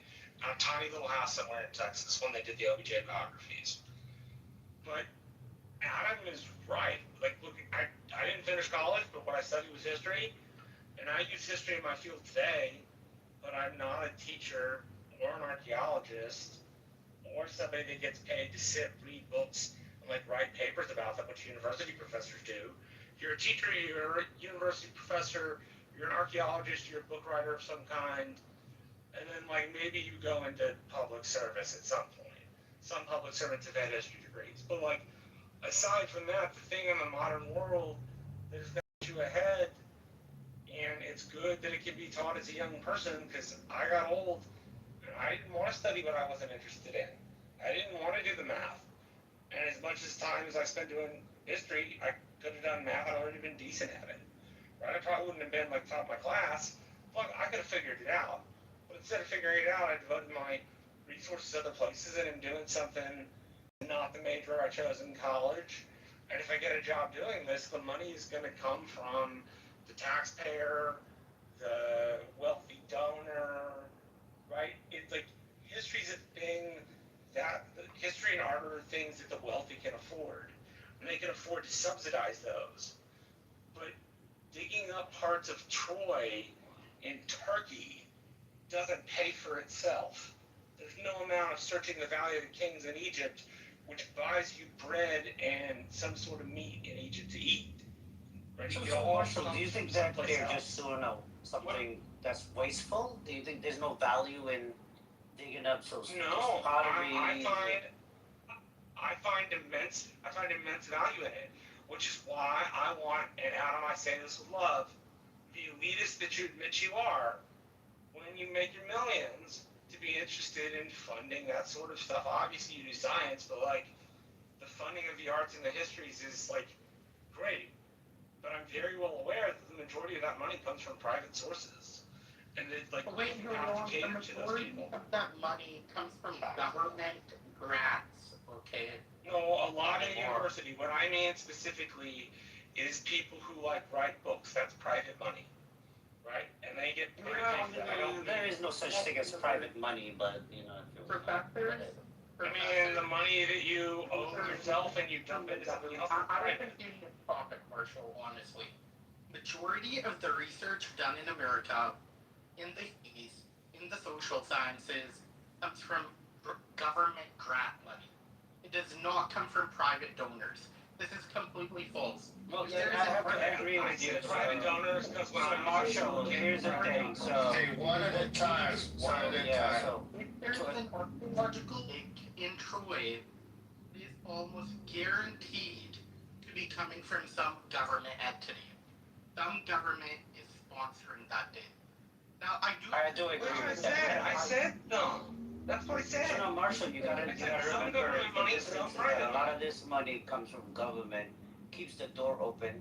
But let's say there's a special thing that they need to do, then they'll go for private funding. But what keeps those guys going, their salary, their institution, it's all based on government funding. You And guys, taxpayers, you guys do know that you can go on these digs as a non-expert who has a real job, right? Like, Yup, you can although go I have the hardest time finding. You can volunteer. You can. They take people all the time to digs for dinosaurs. Like, it's very common. Like, you can do it if you Well, want. do they give you like food and shelter? Yeah, it's like nominal stuff, right? You can do it. And I would encourage my kids to do it after they have an actual career, right? But this should not be viewed as a career, because almost no one gets to do it as a career. It's the same as thinking you're going to be a professional athlete or an actor. You are not. You are going to go into academia, you're going to spend a ton of time doing it, and you're not going to get a chair, because these departments are not growing, they're shrinking. And the people who have these chairs die in these chairs. So no, you should not think of this as something that you can reasonably accomplish. I'd be a fool to let, as somebody who's been in academia, I'd be a fool to let my kids think that this is a reasonable path for the future. Most of the people cares didn't have to do things like postdocs because they're old, and people didn't do postdocs when those old people got in. The university system was expanding, and now most of the people who get these degrees, these terminal degrees, do not end up in academia because there are no jobs in academia. So no, thank you. I agree with Adam that there are no jobs in academia anymore. And the jobs you are gonna get are like some lecturer piston making $2,000 a month or something like that. But and I would agree with Adam that I think mainly you should only go into these career fields if you have some money from your family where you're gonna be safe. But one problem is that the arts and humanities, even more so than it is today, become heavily concentrated with the kids of the wealthy, right? And that is a problem in terms of what research is done, what methodologies are deployed, how those methodologies are deployed, what is the scope of your focus. Class does matter in that instance. And so I think, now this is of course talking about daydreaming, but we should abolish capitalism, abolish private property, and go thereafter. I'm done speaking. I'm done. Well, I think there is a lot of like open statements of like, this is not what you should do, this is not what you should do. I think people are free to have their kids educated whatever way they want, right? I mean, I don't know if you guys heard the story of Polgar, I guess that's the name. She's David, if you don't mind muting. There is this chess player that his dad, they live in Hungary, and the dad of Polgar wanted her to be one of the top players, so there was always concentrating on her playing chess, right? And the guy got a lot of criticism of like how hard he pushed his daughter, but his daughter is a top player right now. It's the first woman, was the youngest woman to reach the grandmaster position in chess, right? And she has beaten the top players in the world. Like, I think she's top 10 in the world right now, and she makes a lot of money. So I think people can judge the dad all they want. I'd be willing to bet she doesn't make it from chess. Yeah, well, how much you want to bet? Okay, how much does she make from playing chess? I'm just asking. She makes more than $100,000 a year playing chess. Does that mean 101? I don't know. You can Google Okay, it. So the answer is you don't know, which is fine. So I'm going to stand on what I said. Just give me a second. I will go on mute. I bet you she doesn't make a shitload of money playing chess. What I suspect is that it's from endorsements, maybe social media, because generally speaking, people who play chess don't make a lot of. Generally speaking, people who play chess don't make a lot of money, but saying that she getting sponsorship because she's a top player Exactly. So she's getting it from sponsorships and advertising. Because she's a top chess player, though. They are not sponsoring her because she's her good looks, right? She's getting sponsorship because she wins the top competition. And she's a woman. If she was a man, she probably wouldn't be getting as much in sponsorships. Like This is precisely what I don't want my kids to do. Right? Like, I don't want them to enter tournament economies where most of the population who tries gets 0 and 5 people get all of the money that is associated. I don't want my kids to think that that's why I mentioned being a professional athlete. It's bad. I don't want my kids doing that. And by the way, Adam, what you just said, the numbers you said are, Adam, the numbers you said are generous. I would say, like, out of 1,000 people, maybe 5 people make decent money. Sure. You were being Yes. And I don't want them to think being an actor is a reasonable outcome. Just because, just even if you make it wasn't reasonable to think that you would make it. I don't believe it. Tournament economies are bad. I want them to focus. Like, we're talking about statistics here, right? We're playing statistics. I want my kids to assume they're in the middle 50 distribution on people who go into any field and pick it based on that. Don't pick based on expecting to be the top 0.01% of a field. Okay. That's unreasonable. Let me say this. Like, I think you got my comment wrong. I'm not.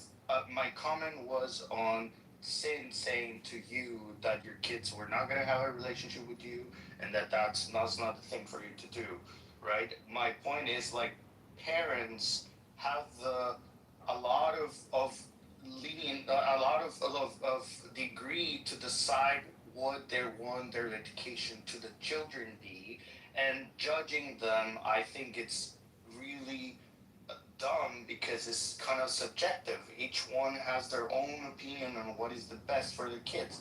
In that example, I was talking about how the parent of this particular person who makes I look $4 to $5 million, and yeah, it's a particular case, statistically very improbable, right? Very unlikely that you will have a top athlete kid and that. Okay, so and just so we're clear, it just went from 6 figures to $4 or $5 million. Is that what I heard correctly? No. No, I didn't hear that. Okay. No, I said that you said, I bet that she doesn't make a lot of money playing chess, right? I said yes, and I said she probably makes a majority of her money from advertising and sponsorships. Yes, that's what I said. Yeah, it's still money for playing chess. But the point was that you shouldn't judge the parent for their decision. Someone may say, I want my kid to be a scientist, or someone might say, I want my kid to be a professional baseball player or something, and I'm going to invest in that, and that's what I'm going to do. And I feel like parents should be free to take that decision, and judging them for that, it's kind of dumb. So I felt like Sin comments to Adam was really out of place. I get what you're saying. We're on the same page. Okay. So that's the end of my comment. Well, I don't mean to. I'm just stating the fact that that's the future he's gonna continue. If he, you don't know that. I don't know. Don't people know their own children? I'm not. Well, like, I've got kids. I know. Maybe by the age. What I'm saying is, by the age of 12, you can probably predict your kid's social aptitudes and proclivities and motivations. And are you telling him that just by pushing his kid to succeed and with resources, his kid's gonna resent him? That's fucking ridiculous. Well, it's have happened, and there's a lot of use cases for that. Yeah, but to say it's gonna happen is like I said likely.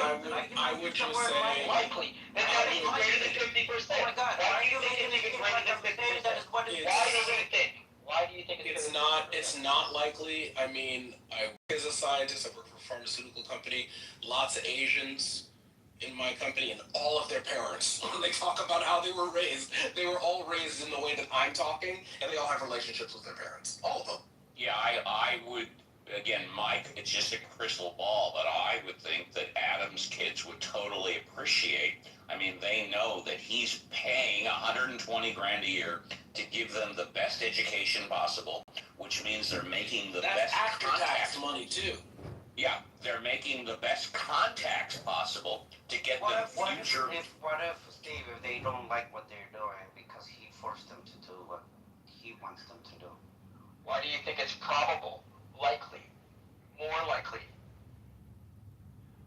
You know what? Let me say this. I'll give you a short. Does Sin just think that all Asian kids want to be doctors and lawyers and scientists? Do you think that every Asian kid just like dreams of that? Like, Let me give you so Chinese and so Indian. It's not because the kids are like all lining up and saying from the time they're babies, this is what I want to do. Let me give you a 60-second personal family experience. I have a niece, a blood niece. She is currently an attorney. She's been an attorney for 4 to 5 years. She graduated from UCLA with honors and got a 25. I don't remember. She got like a partial scholarship to Harvard because she wanted to go to law school. That's Harvard Law School. She got a full ride, a 100% scholarship to go to UCLA Law School. And of course, we live in Southern California. This won't take more than 60 seconds. My brother, her father, could afford to pay for Harvard, but she didn't want her dad, my brother, to be burdened with that. And by the way, although Harvard clearly worldwide, nationwide, has better recognition than UCLA, UCLA is still a top fucking law school. She chose UCLA. One of the main reasons is that she didn't want her dad, my brother, to be burdened with paying for the tuition. She got a full ride to UCLA. She graduated UCLA Law School with honors and has been an attorney for a couple of years now.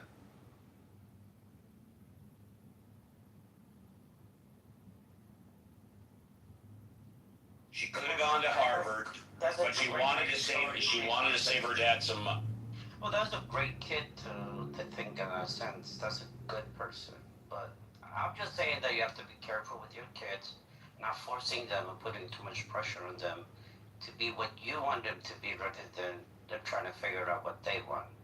So, I mean, statistically speaking, David, 50% of all kids don't have a relationship with their parents already. What percentage you said? 50%? Over 50% Wow. of their, That's already don't have in America. that's What a kid is not that's very hard Is that to from believe. Pew? Well, Is that from look it Pew? up. Yeah, just check out Pew Search. Yeah, look it up. Look it up for yourself. A lot of American kids don't have a relationship with their parents for one reason or the other. So what I'm saying is not particularly something against Adam. It's just as the research shows it, right? 50%. So do you live in America? Because I live in America, and that's. Oh man, you don't know what they're. Why you keep harassing me about who I am? Do you live in America Of though? course I do, nigga. What the fuck? Because that is not my experience of America at all. And by the way, I've got to chime in here now. Hello. We don't use the N-word in the atheism. Oh no, my bad. I didn't finish saying that. That's okay. We don't use the N-word in the atheism house. Please can. He didn't even catch it, so. He heard it. I heard it. Adam, do you disagree with that? Everybody's heard it. I was trying to show him that I'm American too, just because he keeps. That's not being American. Yeah, bitch, motherfucker, asshole, use them all. Just don't use the N-word. Sorry, and if you want to know why, it's very simple. I don't like. No, it's fine. It just had to come up because I was just getting frustrated. But I apologize for that. I don't want to happen again. Sin, where did you get that statistic? Well, let me look it up and I'll give it to you in a nice time, though. It actually doesn't surprise me if that statistic is accurate. I mean, it's probably hard to get good statistics on something like that, but I don't think it's, especially between boomers and millennials, there's a lot of broken relationships. I mean, I did a quick search on ChatGPT, and it says 16% of American adults say they are currently estranged from at least one parent. So if you're less than 20%, even less. Which means that 85% of them get along. I mean, out of every 10 people, 16% is still very high. I thought you said 15%. One out of 7. Did you say 1-5%? If you're a parent, zero. I'm sorry.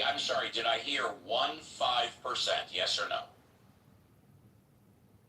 Carlos said 16. Oh, are you saying 60%? 60? No, don't think you 1-6, which means that 0.4 less than 20%. Thank you. Which means that 84% get along. That's glass half full, and I appreciate that, Steve. But if anyone who's a parent and raising young kids and putting their heart and soul into the life of these children, you would feel concerned about 16% risk of losing relationship with your child. I would think that 84% success rate is pretty fucking good. From a parent's perspective or from a Yes. statistics perspective? From a parent's perspective. Are you a parent? Well, I said 5 minutes ago, and it's okay if you didn't hear it, that I raised 2 kids. They're both in their 30s, so the answer is yes. Okay. Can I just say that estrangement, or that 10 to 16%, is only a 1 to 4 year period in most of those cases too. So it's not a long term in most of those cases. So yeah, you can say that it's up to 15, 16% don't have a relationship, but it doesn't last forever in most cases. Yeah, and I didn't even bring that up. Is the 15% for life or just temporary? I didn't even ask that. I want to ask a really The original important. claim was over 50%. So I mean, let's just stare at the receipt. Sin. Where the fuck did you get it? Yeah, okay, comrade. Okay, everybody go on mute. Comrade wants to interrupt the entire conversation. Go ahead, comrade. Go ahead. Sin, so I noticed your profile picture is a chimpanzee and you use the N-word. Are you black? So yeah, getting back to the 26%. No, you're not. Okay, so comrade, hello, comrade. The answer is he doesn't want to answer your question right now. But that being said, comrade, go on mute, and then you can blend in. Go on mute, comrade. Go on mute, please. Do you understand that? Second, comrade, I'm asking you a second polite time. Go on mute, But this please. is racism, dude. If Okay, he's not third and last time. Go on mute. Okay, hang on. Comrade, chill. Listen to the conversation. Wait about 5-10 minutes. All of us have done it. And then blend in. Carry on, everyone. So I did exaggerate the percentage. I stand corrected. 6% with their mothers, 26% with their fathers. So the average means would be 60%. That sounds about right. But which is 26% of not having a relationship with your father. That's problematic. I think 26%. What led up to this? The significance of this statistic. Why are we talking about that statistic? Putting pressure on your kids to succeed. We were talking about how it's best and not best to raise your kids. That's what brought it. You know, it's best to not raise your kids if you're non-black. Oh, okay, now you got it. Okay, comrade, fair enough. Comrade, do you have kids? No, but okay, so just so we're clear, hold on, comrade. So you have no experience raising kids. How long, comrade? I'm not done with you. I'm not done with you. How old are you? I'm 34. Okay, and what city or state do you live in? I'm in Los Angeles, California, just so you know. Yeah. What city or state are you in? Philadelphia, Pennsylvania. Philadelphia, very good. And do you even have a girlfriend? I've had many, yeah. You've had many, but currently none, correct? Who cares? I care. We'll try again. Do you currently have a girlfriend? I have 2. You can leave. You have a girlfriend. That's all I need to know. I'm not. And comrade, I've been in workers' compensation, employment, and labor law for over 30 years. What is your profession? What do you do for a living? Public health. Public health. Can you be more specific? I'm a peer outreach specialist. I'm sorry, you're a what? A peer outreach specialist. What does this have to do What? with I'll tell you what this has to do with, because you've been making comments about those of us that have children, yet you have none. So when did I do Please be more, I answered your question. Please be more specific. What is it that you do, a peer outreach specialist? What does that mean? I support people who don't have homes and struggle with substance use disorder. And are you employed by the government? Not directly, no. Well, not directly. Are you privately employed? It's a nonprofit job. It's a non-profit job. And when do you expect to have children? I may or may not. Okay, very good. What I suggest you do then, since you do not have any immediate plans to have children, is to listen to those of us that do have children. Maybe, let me finish. Steve, why are you so mad? Yeah, why are you so mad? Let me propose this question to you, Steve. Sure, go ahead, ask your question. For you, with kids, I think you will agree with me. Do you think that we should discourage non-black people or people at all from using the N-word? Okay, go on mute. Thank you for the question. Are we just... we're done for now. Go on mute. Wait, can you read? Go on, go on. Steve, You know what? Why are you so upset? Steve, calm down. I didn't hear him. I had a break in my connection. Very good. Ask the question again, because JCC wants the question repeated. No. Comrade was saying something. Imagine what? Imagine this. What? I asked him to repeat the question. Go ahead. Yeah, I said, would you imagine allowing your children to say the N-word? That's You said non-black people. No, that is not what you said. You said non-black people. You don't jump around, comrade. Steve, I then extended it. You said non-black people, right? Steve, be honest. Don't lie to me. Don't lie to me. David heard what I said. Don't lie to me. You said non-black people, right? You said both. I said both. Okay, so let's take it a third and last time. Ask the question one last time. Why are you having me repeat it? Why are you crashing out? I'll tell you why I'm asking you to repeat it and why I'm crashing out. I would not allow my child to use slurs like that. Of course not. Of course not. And the question's not even directed to Steve or anybody else. It's directed to Sin, who not confirmed whether or not he is black. And he used the N-word against a black person on the stage. All right, fair enough. Hold on, stop. Why are you cutting me off? Because I own the house and I can do whatever I want. If you don't like it, open up your own room. I'm not talking about something you did. Well, you know what? Tell you what, let's make it real simple. Let's make it real simple. Hey, comrade. Hey, comrade. It's not comrade, it's me. Oh, I'm sorry. Carlos opened this room, so I think it was about morality and secularism, and now we're talking about slurs. So just I don't know. Can we get? I'll tell you what, JCC. If you want to keep it in line, I'll go on mute. You got it, brother. Because Well, I'm very surprised at you, Steve. I don't know why you're acting like this. Because really, do you know me? Yeah, I would expect you to be disgusted. When was the last time we spoke? Adam is black? Comrade, when was the last time we spoke? I'm not sure. I don't know. Well, then how do you think I know you? Wait. I am confused too, Steve, why you're acting like this. Like, why are you? We were discussing parenting. He said he knew you, Steve, not the other way around. And there was something said about what's best for parenting children, and there were some percentages about losing, relationship with children. Where'd that come from? I'm curious. Adam and Sen were engaged about parenting and pathways and affordances and constraints, and Sen declared Adam's parenting style to probabilistically lead to more likely than not his children would not talk to him. Oh wow, okay, that's a bit extreme. Wait, really? How do you know his kids wouldn't talk to him? I had a That's- dad like that.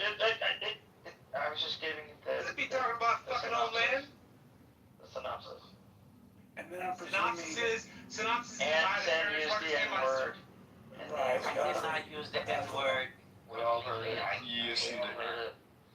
Okay, so Steve has a hard fast rule that is not to be. Yeah, and I did. I sort of halfway said it. I didn't fully. You fully said said No, it. you fully No, said it. Sin apologized for it at the He beginning. did not apologize for it, and again, Still didn't even admit if he to saying did, it. Steve, He even denied if it. he As soon as you deny it, your apology didn't fucking Wait. This is the most important thing. This dude has a chimp as his profile picture, and there is no evidence that he's even black, right? So sure, no one should no one oh my god, no one should. No one should. Are we doing the hierarchy of oppression part here, or It's not what? a hierarchy of oppression. What the fuck are you talking about? It's racist. Conrad, are you that fragile? Are we joking? As an adult man, are you that fragile know from hearing everything do we not know that? JCC, you're let out of the cage. JCC, you're let out of the cage. Yeah, Is this the joke? Do we have a bunch of white people Can I apply for the black card? Where can I apply for the black card? JCC, control this shit or I will. Okay, you do it too. I'm in a bad spot. I get bad connection. You got it, buddy. Okay. That means I'm in trouble instead of the people defending racism, right? All right, so I think we should Did I share establish my it. perception on the exchange? Johnny, I don't think we've heard from Johnny, have we? You did hear from me earlier, and I think you may have actually confused my voice with Comrade's. I would love to hear your opinion, Johnny. Take a few minutes. Sin used a word none of us are a fan of. It's called the N-word. It's called the N-word. Yeah. I pointed it out to him. He immediately apologized. Please continue. I did hear him apologize also. When Conrad was frustrated because of what because he perceives that Sin is a non-black person, and He also didn't like my authority of trying to get the room back under control. Please continue. Agreed. But hold on. I'll tell you what I'm talking about. I'm the head mod. I'm the owner of the house. Go on mute. That's what I'm talking about. But then I believe Go on mute, comrade. Thank. And I believe Conrad wanted to find out whether or not Sin was black, and pressed him on it, and that seemed to frustrate you, and then everything kind of spiraled after that. Is that correct? Yeah, I mean, the room is not about who's black, who's not black, right? You said a slur. I did not use a slur. Yeah, no, I you did. did. Because I don't Just say he apologized for it. Let's What do you move mean on. he apologized for it? If a white person says the Dude, N-word he's or a not. non-black He's saying person it's says not the a N-word, slur. it doesn't He's not matter if they apologizing. apologize. Just say you identify as black, and then you can say it. That's all you have to do. I move Just say him. you identify He as didn't call anybody that word, Okay. though. I just move him to the audience. Okay. I'm sorry So you then moved to the audience. I move Sin to the audience. Well, you're the super mod. It's on you. Okay, so I mean, it's my house, but you're the super mod. You can do whatever you want. so we can. I think that it's a good rule. We don't want people to using the N-word. It doesn't matter if it's a good rule. It's a rule, period. Don't do it. And we need to try to discourage that kind of behavior. We can go back to the conversation, which was if parents have the right to essentially decide what to do with their kids. I mean, it was not the original one, but it evolved into that.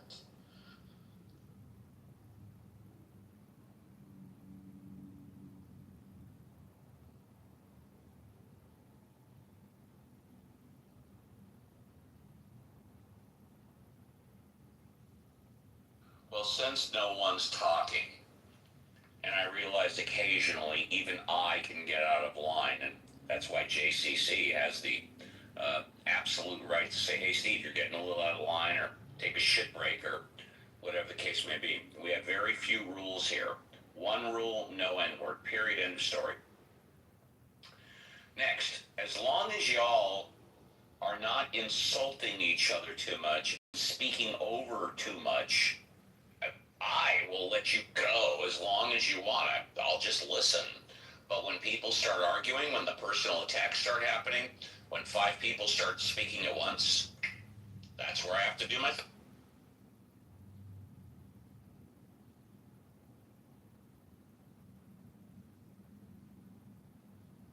What do you guys learn about? You guys talking about the same teaching or secularism? Can I talk to the title? Yeah, I would say that secularism is the best way to reach the goal of having a moral society, because I think values are agnostic. And what I mean by that is, let's say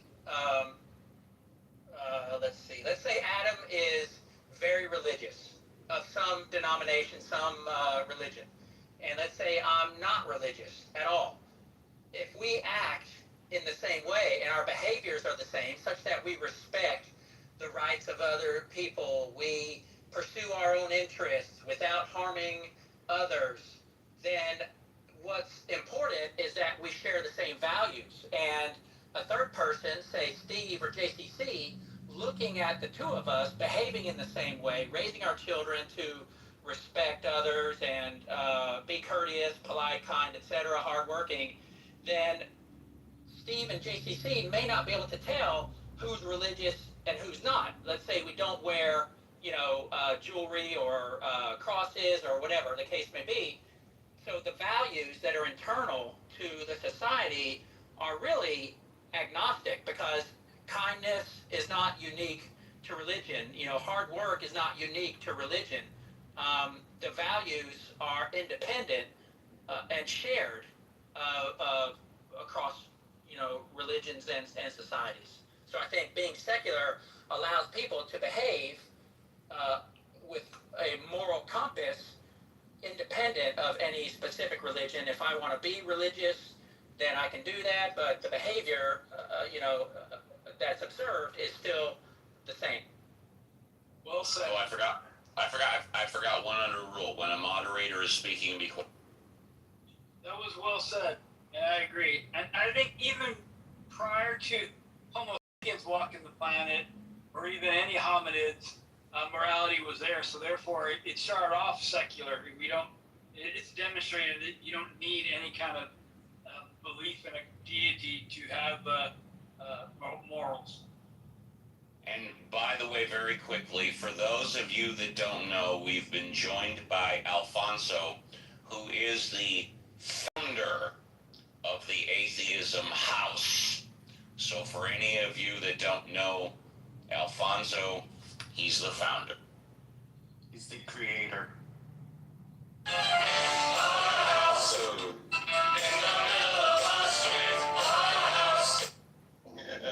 Nice. I didn't want to interrupt. Alfonso is our what's that? I didn't want to interrupt the mod, but it's all right. Thanks for creating the room, Carlos. So what's the flaw in my argument? If I'm saying that values are agnostic, an argument. There is no flaw. It's I gave you compliments. It's a great argument. Values are eminently wise. I think that one thing that people seem to we're not negotiating values here. That's what I'm saying. We're negotiating outcomes and norms, right? So within secular society, we're focused on outcomes and norms, not on what you value and what you don't value. That lives in the realm of morality. And I don't think morality is meant to be legislated, right? There are, some outcomes that result in broad moral behavior, but we're looking for establishing norms, right? And norms, we have to be inclusive group wise and as much as possible. So I think what secularism does is it forces integrative negotiation.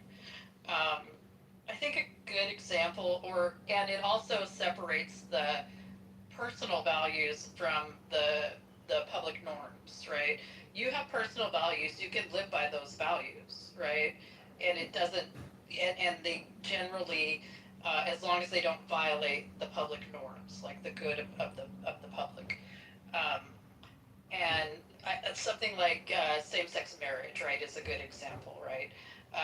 What we're legislating there is contract law, basically. If a man can enter into a contract with a woman, then a woman should be able to enter in that same type of contract with a woman, and vice versa, right? And that's really what it comes down to. It's eliminating discrimination on the basis of sex in contract law, and recognizing that within the secular realm, we're establishing norms around contracts, right? The moral or values-based aspect of it is when I go to have a commitment ceremony of whatever type, and I walk into a, evangelical Baptist church and they turn me away, that's fine, right? I just need to find a officiant, right, or someone to perform the ceremony that it's within their values to go ahead and do same-sex marriage ceremonies, right? So that's the difference. And what I object to is like people trying to legislate their moral values and preferences into societal norms, especially in cases where it restricts the liberties of others, and the exercise of those liberties has no negative, like net negative to the public and society at large. I agree with that, and I would just add that ethical behavior is downstream of values. So if I I can that value would behave is a priority. Can you say that again, Brian? You were breaking up really bad. I said that moral ethics are downstream of values. So if I value life, then that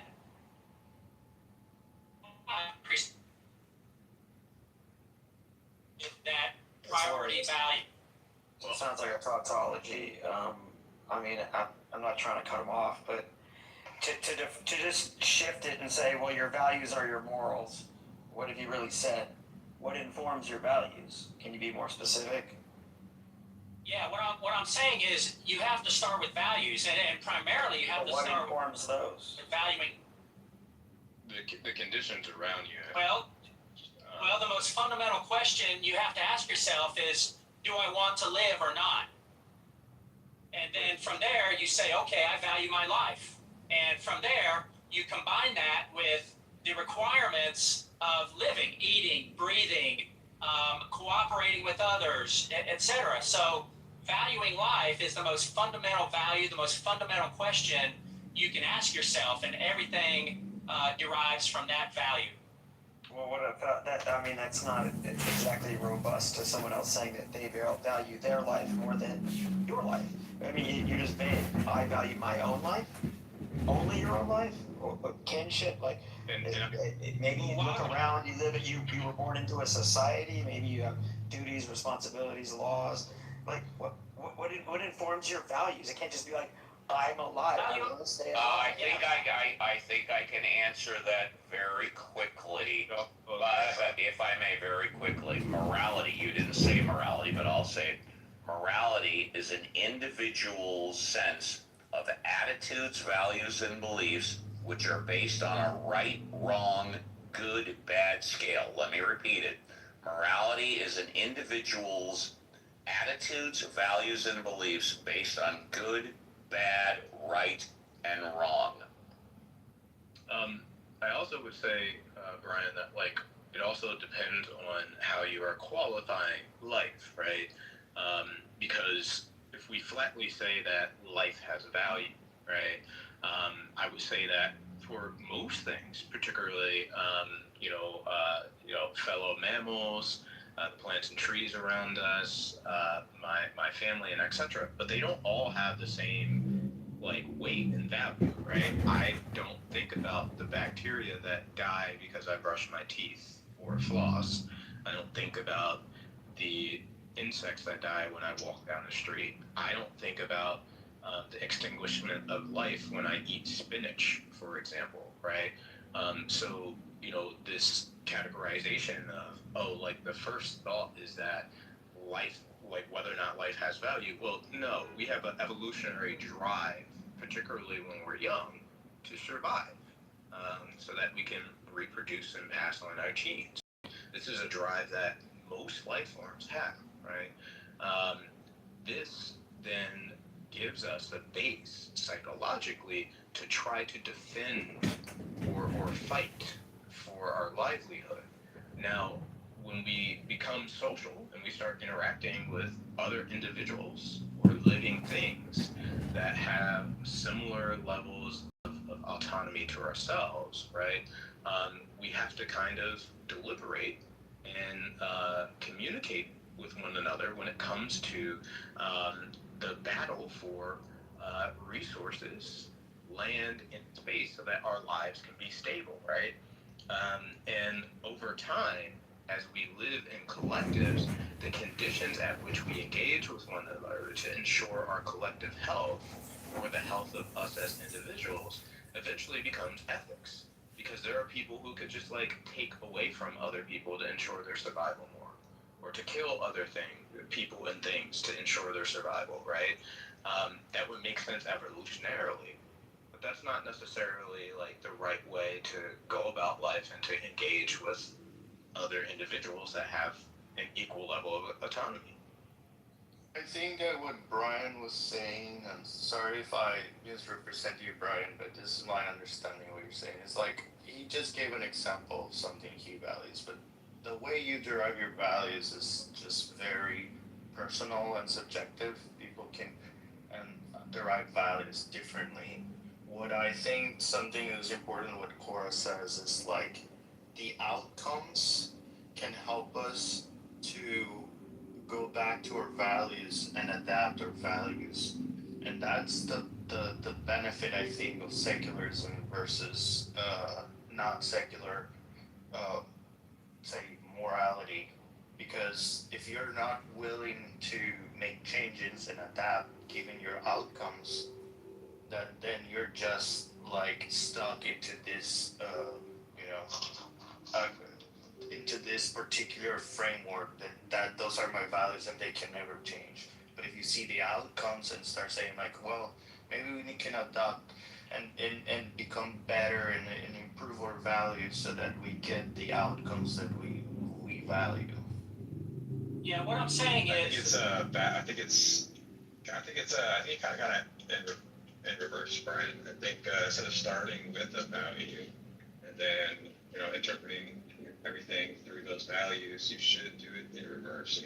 Look at what the facts are, what happens when we do this, X, Y, or Z, and then you should build your values based on what the facts are. But in the philosophy of ethics, there's sort of three main categories that it breaks down into. One is normativity, like that's basically, what should I do? That's normativity. The second one is metaethics, which is about what does it mean to say that something is right or wrong? And the last category is applied ethics. What should you do? Like, that stuff like stem cell research. Unfortunately, not the applied ethics, like that's all applied ethics. And I think you should. what I'm saying is, what the facts are instead of the facts. you decide that you want to live that's as a human being. And so, comrade, I agree, I should have clarified human life is more important because of the type and nature of our sentience and consciousness. So we can decide, not to live. We can decide what to live for. But underneath that, more fundamental to that is, do I want to live or not? And so I think that's the most fundamental value, the most fundamental question, because if you don't value your life, then you could just as well drink poison. You could drink poison or water, either one is okay, because you don't care if you die or not. Yeah. But if you do care, then you have to follow the facts of nature. You have to obey the laws of physics. You have to obey the requirements of human nature to survive. And from there, the rest follows. But I mean, so for instance, there are nihilists. I don't know if you know what nihilism is, but nihilism just means that things don't have intrinsic meanings. They don't have intrinsic value. So I mean, you just kind of beg. You just be forcing these people to conform to your norms, to your values, and that's the entire goal that we're trying to. No, they can choose not to live. If someone is a nihilist and chooses not to find meaning or not to pursue his or her own life, then that's his or her choice. Well, I mean, there's also accept the value of life. And before you go, comrade, firstly, I got your private message. Thank you for that. My answer, generally, I don't read the group chat because, in all seriousness, and I mean this sincerely, I have an eyesight issue. I can see, but I'm visually challenged. Last but not least, comrade, I appreciate what you said about 2 minutes ago. I thought it was very cool. I agreed with a lot of it, and I think although you and I got off to a rough start, I think you and I are going to just be fine. It's a pleasure to get to know you. Go ahead, Steve, we know each other. Well, I asked you when was the last time we spoke. You said you didn't remember. No, I said it's been a few months. Oh, I'm sorry. Well, I don't remember. Go ahead, buddy. So Brian, what I was going to say to you is that the thing is, in this hypothetical, there's a fascinating thing you're presenting. First, I would say that humans don't start out as maximum autonomy agents, as adults that can make a decision of whether or not, they immediately want to quote unquote live a life or not. We start out as infants and then children, and we grow up. And during that period is a period of exploration. And kids don't come out of the womb and think like, oh, do I want to live or die, right? And even then, after people grow up, we do have an issue with suicide, but it's not like 50-50. It's not like large sums of the population are just like calling themselves off, right? So when we're talking about this, it's not purely an intellectualization of why people act and do certain things. It is really based upon the conditions at which we come into this earth, right? So genuinely, I think what is divorced from ethics is the understanding about the material and social pressures that result in the conclusions that people make about the world. You come to conclusions about the world because your parents teach you a certain thing, because the people around you think certain things, because you have certain resources available or not available to you. So, if you had nothing around and the only way to get resources was to steal, stealing wouldn't be seen as a negative thing for you. It's the only way you can survive, right? So really, it is the external existential pressures which determine the psychological outcomes. I think that in that scenario, someone who doesn't value his life would resort to stealing. A person who values his life, both in the short term and the long term, would look for cooperative ways to develop skills or create value amongst the members of that society to say, I want to earn, I want to provide value in exchange for value. I don't want to steal because that harms the quality and existence of my life, because I might get shot, I might get put in prison, I might get, beat up. So someone who values his life would not resort to stealing. He would find a way to create value and earn his way. Well, I mean, it depends on how you qualify stealing. Like, for example, if we talk about, the billionaires that exist on the planet, the vast majority of them, there is no fucking way they could have accumulated that amount of wealth without the exploitation of other individuals, right? Some of the wealthiest Western countries on the planet got that wealth from the resources extraction. Are you sure you want to die on that hill? Yeah, of other countries, right? Are you sure you want to die on the hill that 100% of all billionaires took advantage of it? That is not what I said. Okay, what did you say? I said the vast majority of the majority. Okay, go ahead. And there are countries, right, who became very wealthy through imperialist means, through extraction. That is completely different, right, and of a different character of the person who is starving on the street and steals bread. And also, again, it depends on the character of the stealing. If let's say a business throws away a bunch of food, let's say they're throwing away a bunch of food and they put it in their back garbage bin, and you go and you trash pick from that's technically stealing that from that building. what if you need food, right?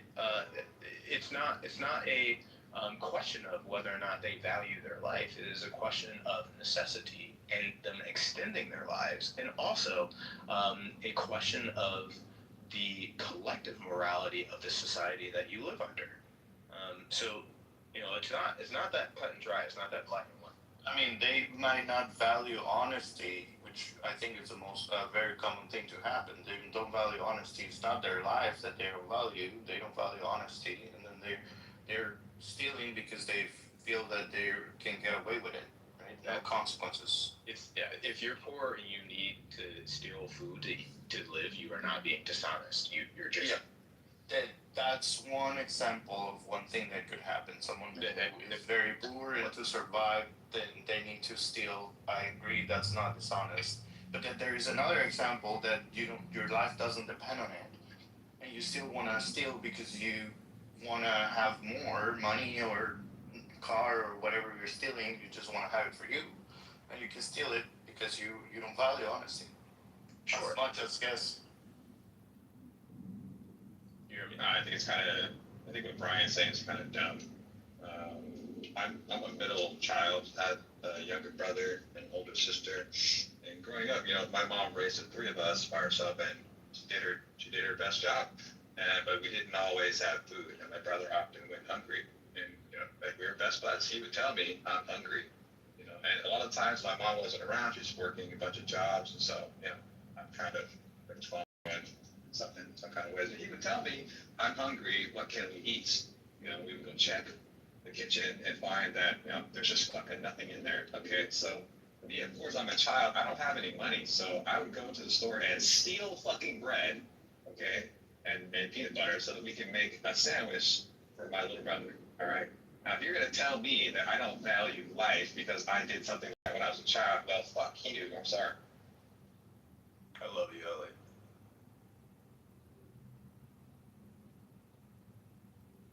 Thanks for sharing that, Elliot. And sorry you had it rough.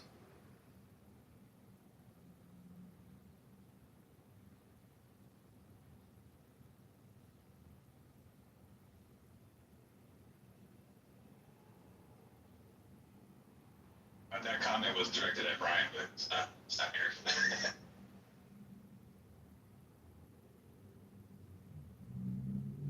Yeah, I think his PFP was a Bible verse. I think he has like a religious view of what morality is.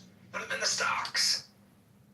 I think the other thing is like the way he like framed nihilism, I'm recognizing that something has no objective or intrinsic meaning, right? Doesn't immediately mean that you like don't value things, right?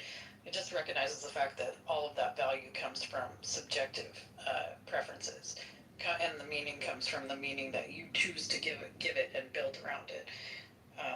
So you can value life as a limited resource, right?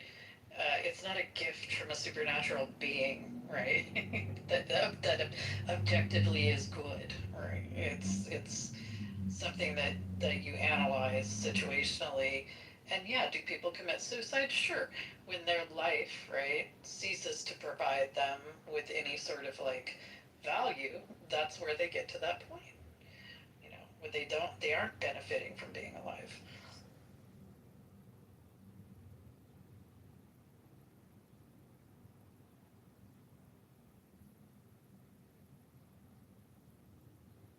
I think that just like I also found it quite odd. Like he's not the first person I heard make this argument, but like this kind of thing where you have to choose whether or not you value your existence, as if that's an even like there was never a point where I woke up and I was like, oh, I'm choosing to want to live on Earth today, or I'm choosing to want to eat meat, or I'm choosing to be straight or gay. Like, it's not a choice. You just you kind of exist here, and this is how you are.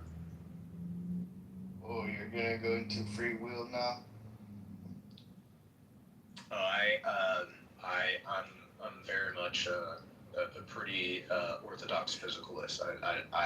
I take a thermodynamic view of free will, so it wouldn't really jive with the way people talk about free will.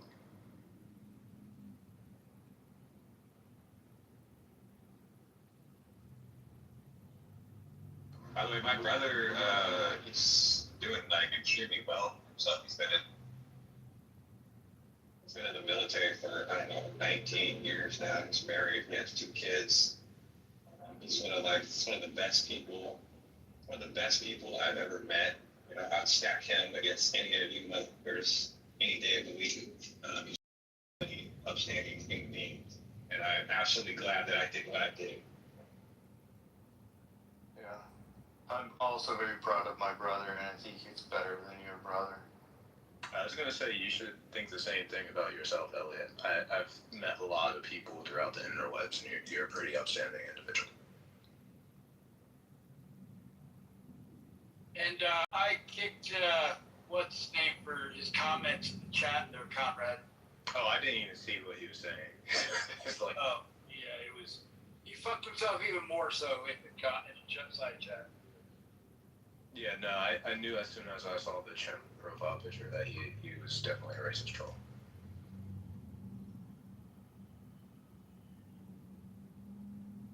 Who are we talking about? Sin? Thank you. You bet.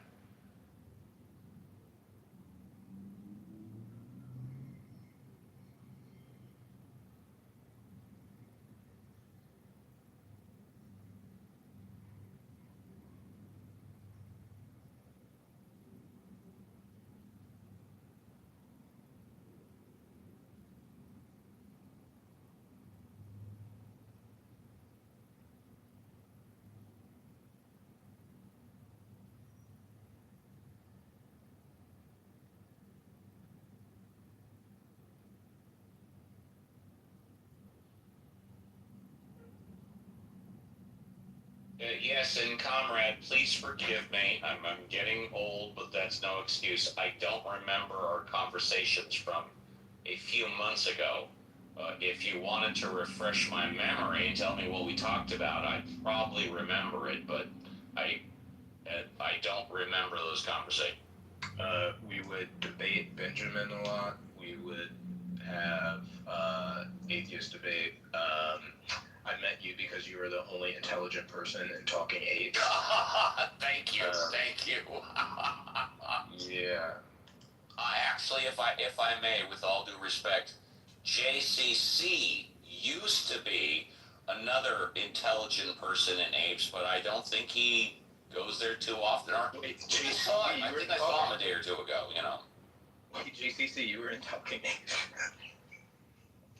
Yeah. What about Talking Apes? You were in it?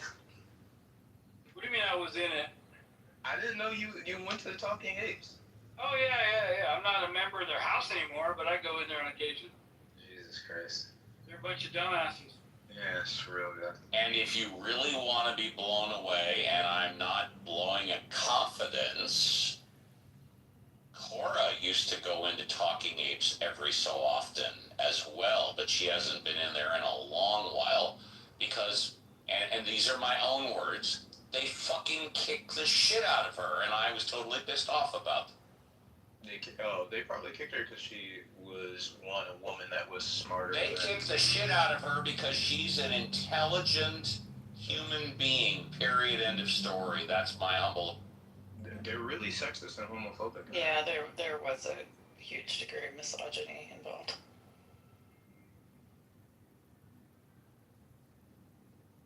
Are you guys talking about the Talking Apes? I got mixed opinions about them, but one of my favorite people on the app is actually his name the fucking Canadian dude. What's his name? Jeremy, aka Cypher. Yeah. Jeremy. One of the main reasons I like to go on the Talking Apes group is just because Jeremy would be just talking about anything. Yes, he's very entertaining, but also, and you can quote me, get your tape recorders ready, he is a motherfucking piece of shit a-hole. And You can repeat that I said that, and I'll give you examples.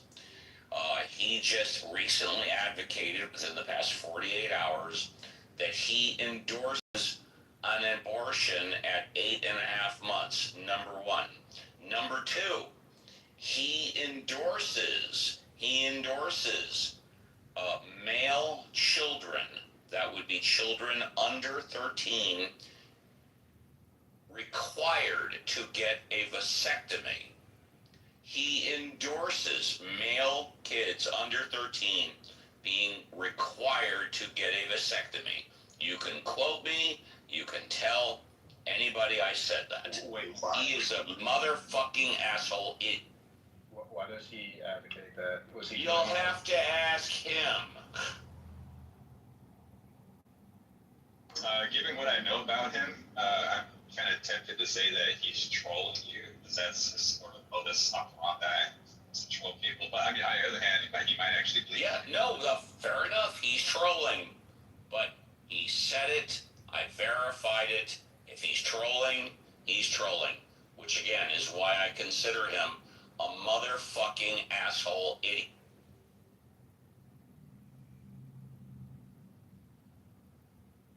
And replays are on right now, so there you have it.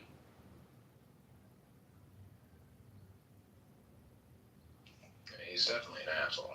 I've told him that much. Wait, replays are on? Oh, I thought they were off. There was someone from Iran here before, and I said they were off. I see replay hidden from profile. Is that just like it hides it from the profile, but it's still recording? Does anyone know of the mods how we can prevent this from like this replay from going up? Yeah, yeah. You might have just turned it off on your profile. You have to go to the three dots to the right and go down and find other replay options and then turn it off. Disable replays. You're scared of Jeremy now? Come on. Okay, Jeremy, if you're listening to this replay, every time I hear you speak, you remind me of the Canadians from South Park, where the top half of your head is disconnected from the bottom half of your head, and you just talk a lot of shit. Bring it on. Yeah, and by the way, you please feel free, take a minute and say how you disagree with me and you think how Jeremy is better than sliced bread, and then you're covered. No. Jeremy and I have disagreed vehemently. He knows I disagree with him pretty virulently. So I would not be endorsing the dude at all.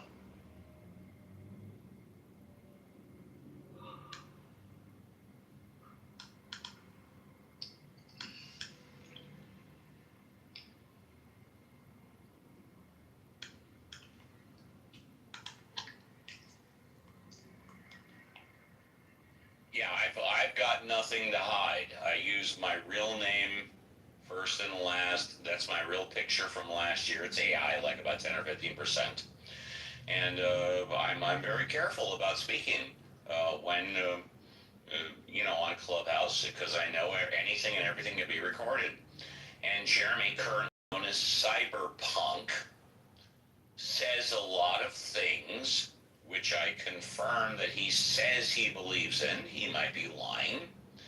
But based on those things, I find him to be one of the biggest pieces of shit motherfucking assholes on the...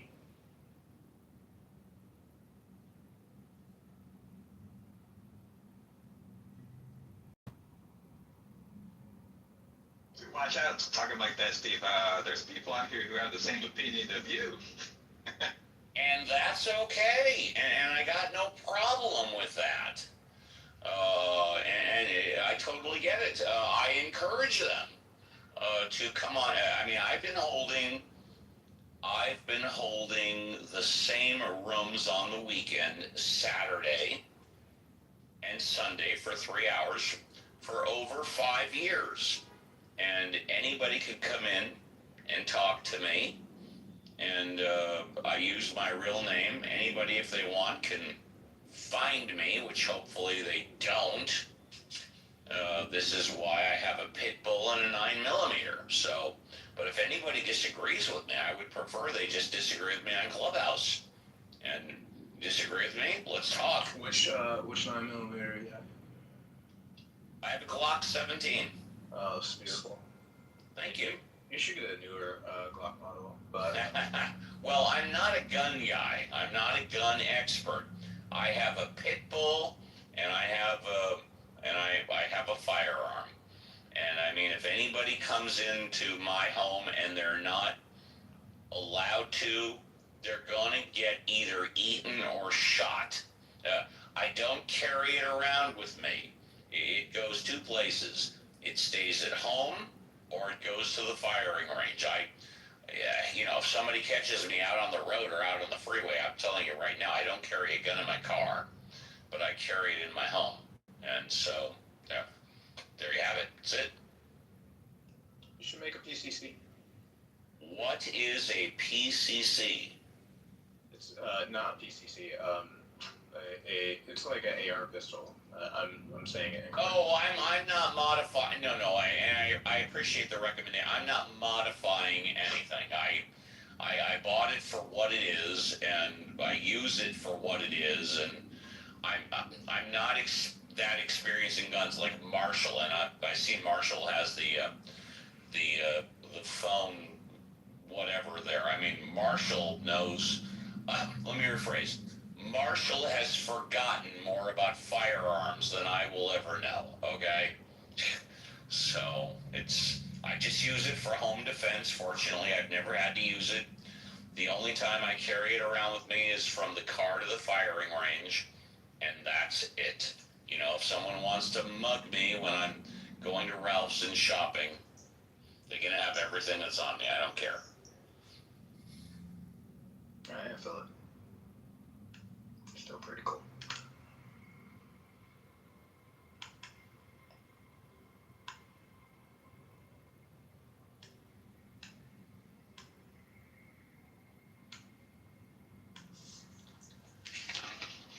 Steve, if somebody tried to mug you at the Ralph's, they'd probably get a lesson in employment labor law. Yeah, right. No, I'll tell you what they would get. They would get under $50 in cash. They would get my credit card, and they would get under $50 in cash. And that's it. You my shopping list. And my shopping list. Yes, exactly. Yeah, exactly. They probably get your phone and enter in this conversation. Oh, I'm sorry. They would have my iPhone too. They would get my iPhone. Yes, they would get my iPhone. Yes.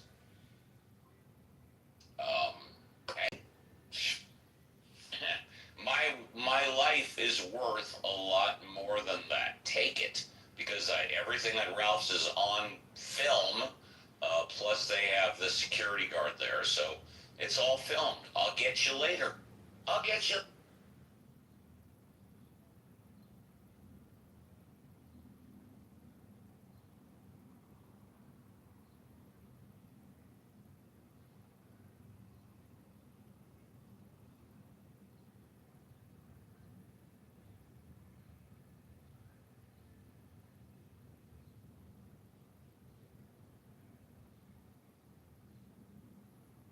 Thanks for fighting for your little brother. That's cool. And the rest of your family. Been in similar situations too. He's my baby brother, man. What else am I gonna do? Now he's a special forces medic. He's gonna retire pretty soon.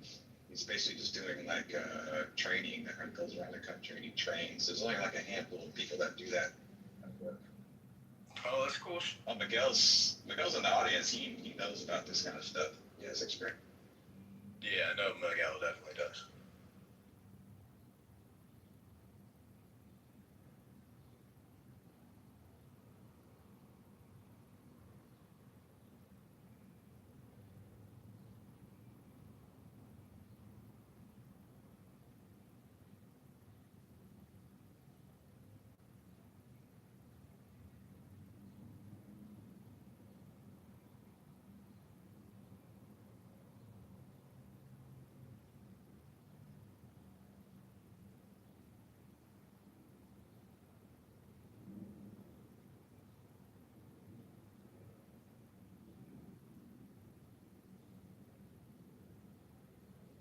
comrade, my sister also went in as a 91 whiskey. That's what.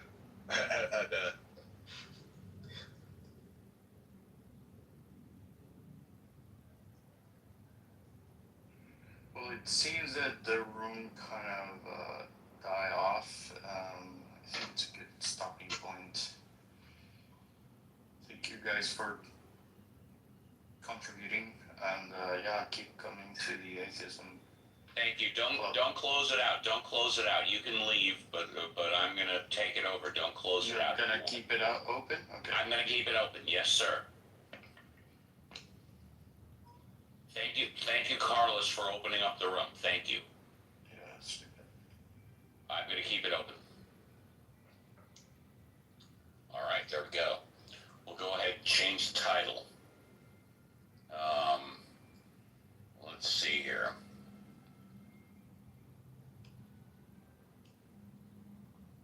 We'll start off by making it open.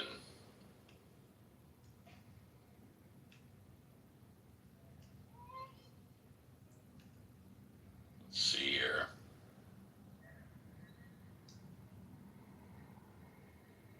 Open.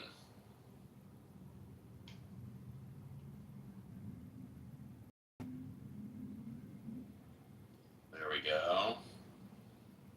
And let's see if anybody wants to come up and talk. I'm looking at the audience. I don't see anybody raising their hand. I'm going to go ahead and make Comrade a moderator. Comrade, have you been a mod before? No, yes, maybe? I don't want to be a mod. You don't want to be a mod? Okay, no, that's fine. That's fine. No problem. You won't. But yeah, I've moderated before. I just don't. No, it's okay, buddy. No sweat. All right, there we go. No sweat, man.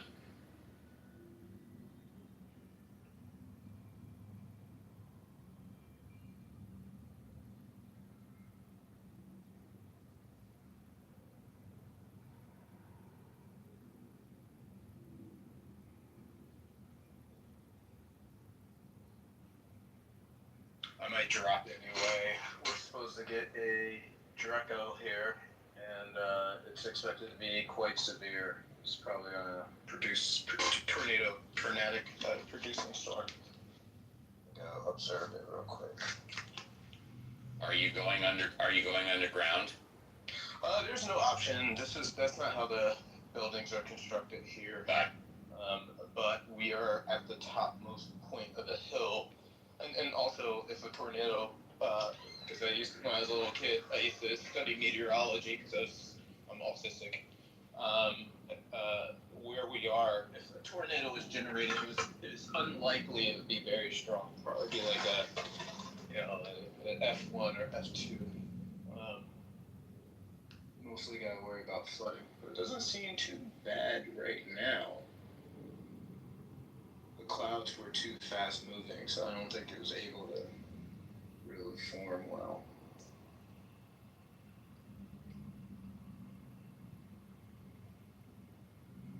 We'll see. Might lose power though.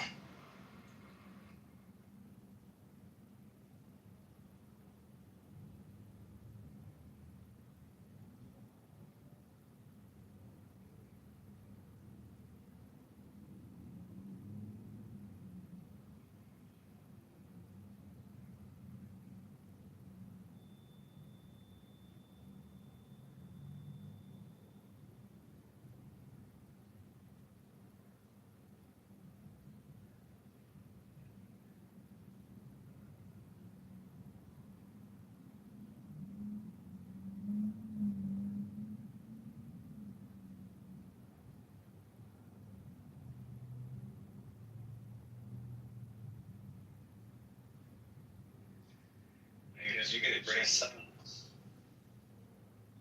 Alfonso, I was going to say earlier, you are like the atheist muse. You're like our spiritual advisor. In kind of a lot of ways. Steve, did you get a chance to read the AP link I put in the chat? No, I didn't. Do you want a green bean? Not really.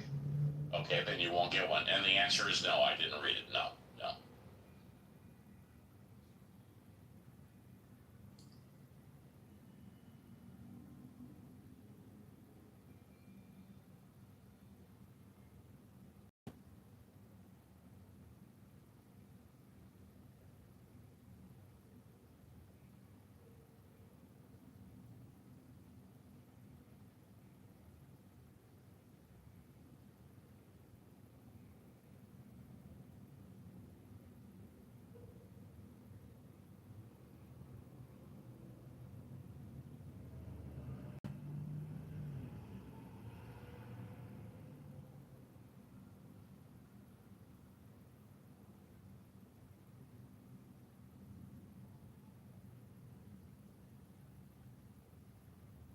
Just check my hallway, and there's another room that says, Does God Exist? I'm thinking maybe I should retitle this one, Does God Exist? What do y'all think? Yes, no, maybe?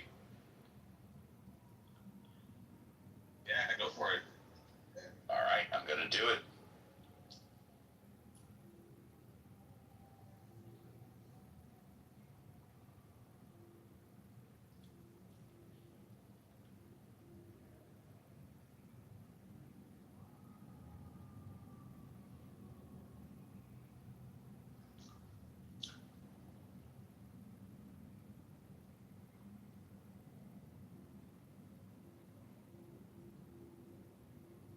I made it slightly different.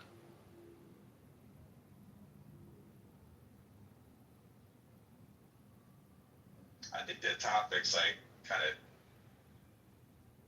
it's kind of a oddball topic because for a lot of people that believe in God, they didn't get there by thinking through it rationally, and they're sort of convinced by the people that they trust, their family, their friends, their fellow church members, that kind of thing, and they all kind of believe in the same thing, and they didn't arrive at that by thinking rationally and analyzing facts and stuff like that. So when we have that kind of conversation, it's almost kind of a silly effort, in some kind of way.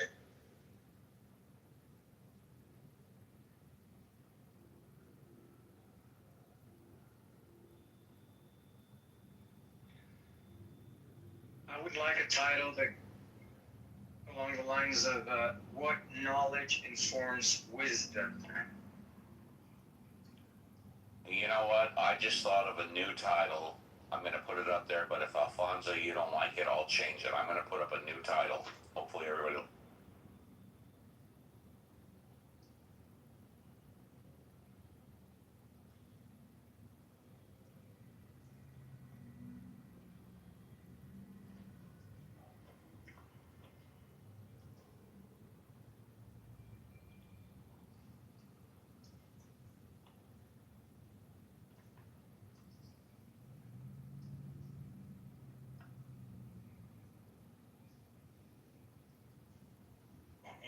Well, we're putting money on the line now? What the hell?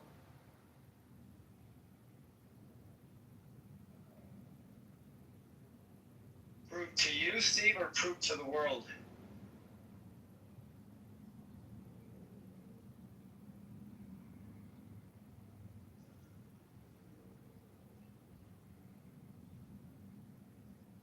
Oh, I would say you can prove it to me or prove it to the media.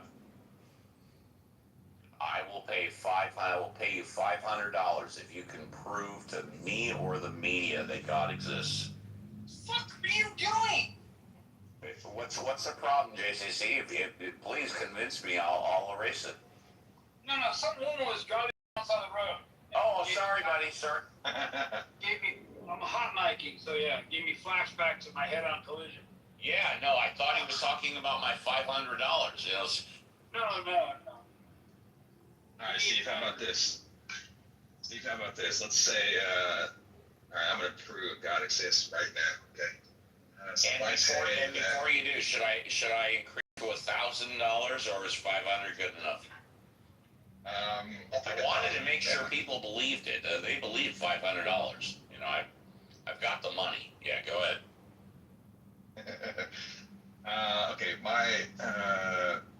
left shoe is God. My left shoe exists, therefore God exists. I've just proved that God exists. So, hey, you don't even want to ask whether or not you proved. You just think because you did that you proved God exists. In argument form, he did. All right, very good. Tell you what then, let's do this. Go to any of the networks, ABC, CBS, NBC, what's the other one? Fox. Tell them that you proved God exists and have them run a news story that there is, gentlemen that proved God exists, and I'll pay you the $500 immediately.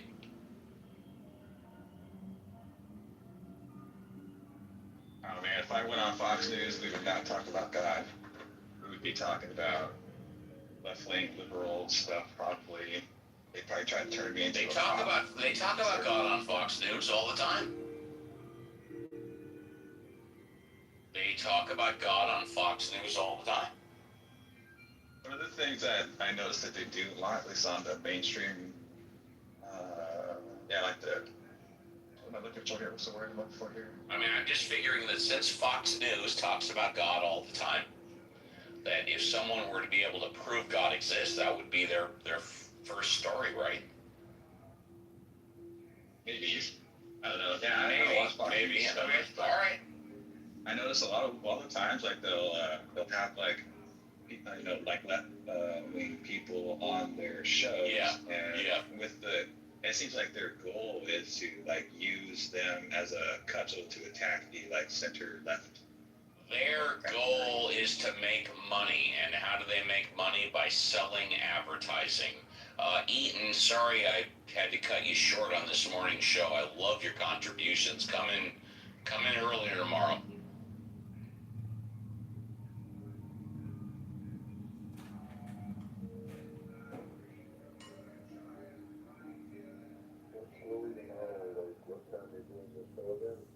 Oh, Eitan, your mic is low.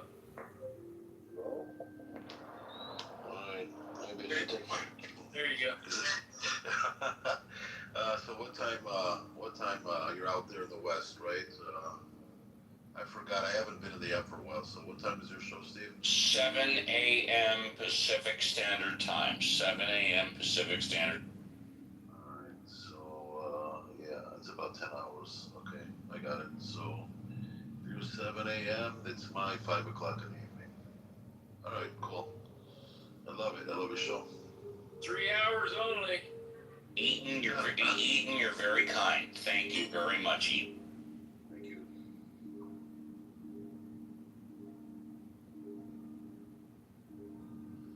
So what's going on in this room? So what are we talking about? We're talking about Eitan. What are you up to? Life? It's just Your part of the world.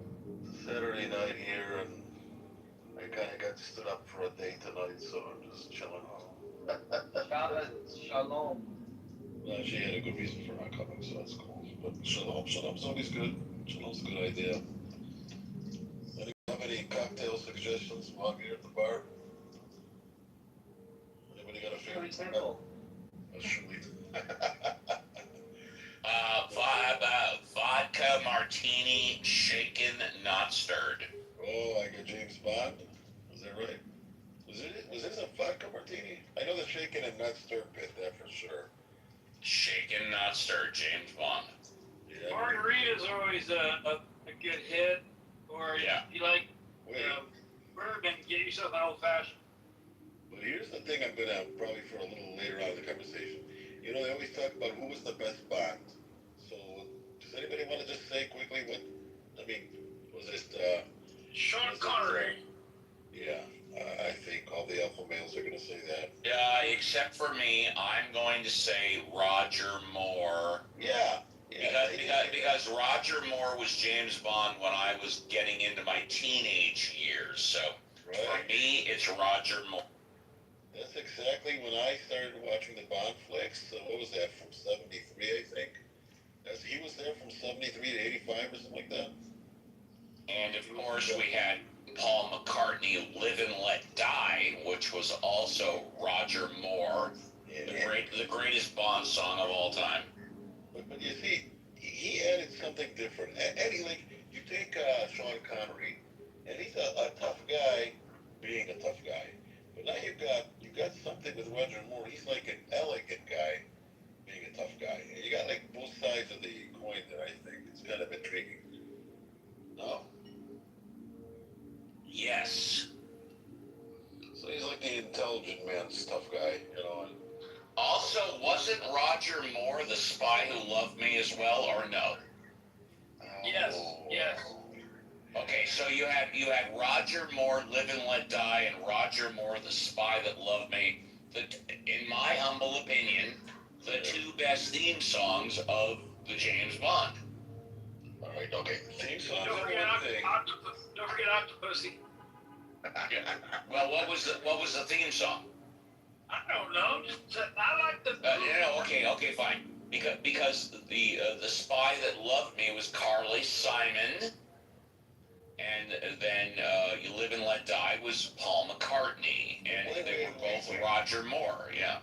It wasn't a theme song that got me. By Paul McCartney, by the way. It was the Say again. Phenomenal song, Live and Let Die. Yes. Great song, phenomenal song. Yeah. No, that was definitely McCartney. Yeah, that was but Carly Simon doing what was it, Stargate? You said? No, I didn't say Stargate. I said Carly Simon was The Spy Who Loved Me. Oh, yeah, okay, I'm gonna go. And also, by the way, Roger Moore, his female nemesis was named Octopussy, right? We said that, no? Yes. Yeah, absolutely. Can't go wrong with a woman named Octopussy, please. Good things come in eggs. That's right. Well, what's that? Okay, let's go with the Bond girls. Okay, we're already there. Which was your favorite Bond girl from all those movies? Before we go there, hold on. Before we go there, let's go to who is to be the next Bond girl. Okay, this is what is all over the internet. It's not confirmed, and this is what I want. Who do you think should be the next Bond girl? I clearly know. You know, like who you think, or you know? Yeah, I know who I want. It's not who I think it's going to be. It's who I want. Okay, I got it. Because in my mind, she is the for a whole and JCC may know who I want. I don't know, but I've spoken about her. I've talked about her. To me, she's the hottest chick on the planet right now for a variety of reasons, and she should be the next Bond girl. You know what? I haven't seen a lot of Western. Okay, JCC, do you know who I'm talking about? You probably don't, and that's okay. Where have you seen? Can we get hints? This is interesting. I'm just going to give you the answer. Right. In my humble opinion, the next Bond girl, get your tape recorders ready, should be Sydney Sweeney. Sydney Sweeney should be the next Bond girl, without a doubt. Wait a minute, I'm going to look that one up. You can look it up. I can put it in the group chat. Sydney Sweeney, Sydney.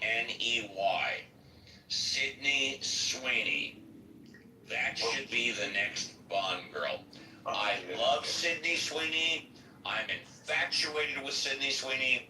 I think overall, she is the hottest woman on the fucking planet Earth. But you know what? I'm whack. No, I'm looking at her right now. She's got something interesting in her eyes. You know, it's looking at you. And by the way, just so you know, you don't have to ask. Sydney Sweeney is all natural with 0 tattoos. Just saying. Oh, she's a woman after my heart. Unbelievable. Yeah.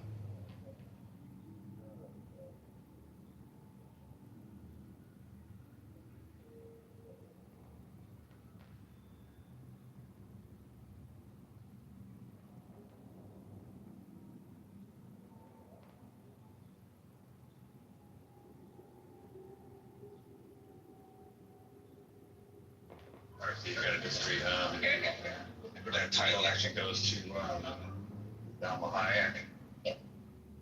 Selma Hayek's got to be like 55 years old. Now, don't get me wrong, I love Selma Hayek.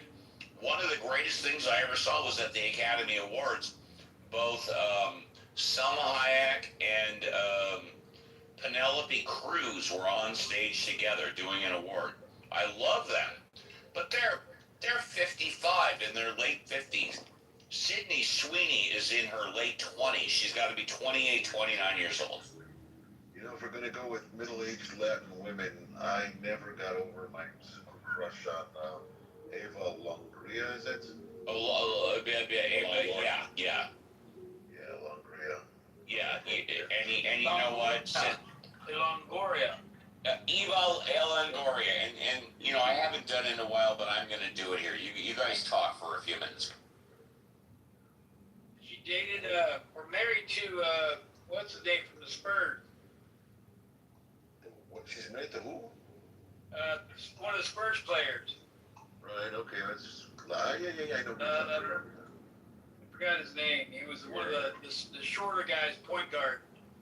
Yeah, which kind of reminds me, you remember that group called The Cars? Yes. He was dating, what was her name? Polina Poroskova. Remember her? Yep. Czech model. Smoking hot. Yeah, but, oh my God. Well, is she in some of the videos? Oh, I think she is, yeah. Yeah.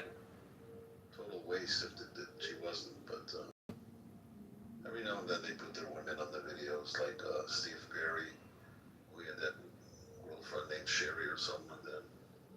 Yep. Yeah. I think Adam Sandler put his wife in some of those movies too. Why not? And I think that Quentin Tarantino, I met him several times at the Tel Aviv Cinematheque, and he does have that hot wife, Daniela, and he put her in a movie too. So there are benefits to being married to some famous guy, I guess.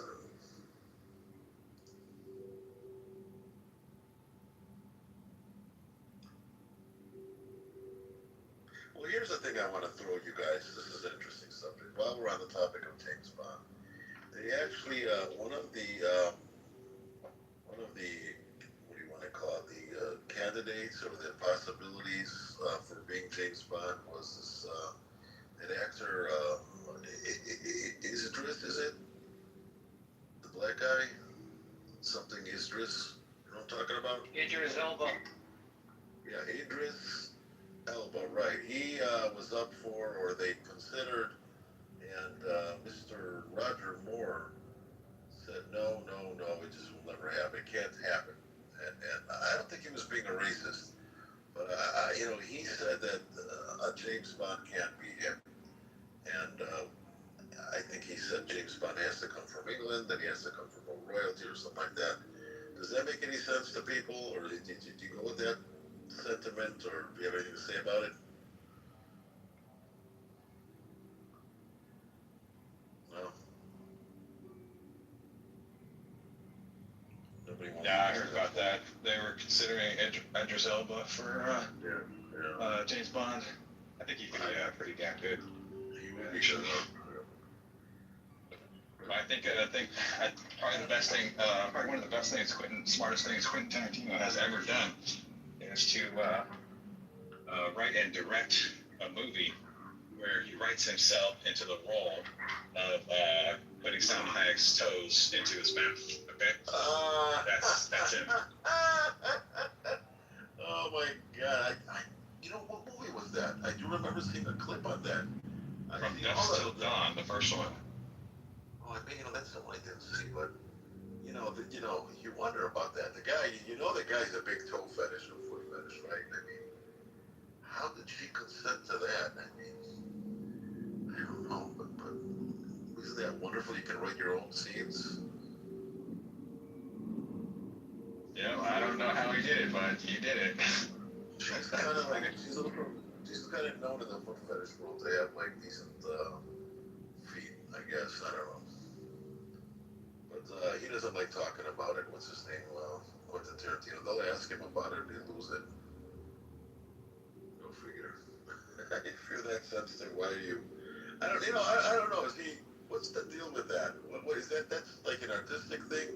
Because some people say that's just like signature. You know, you're going to see a footsie in a Tarantino movie. He denies being, anything, obsessed with that, but I don't think you can deny that. No.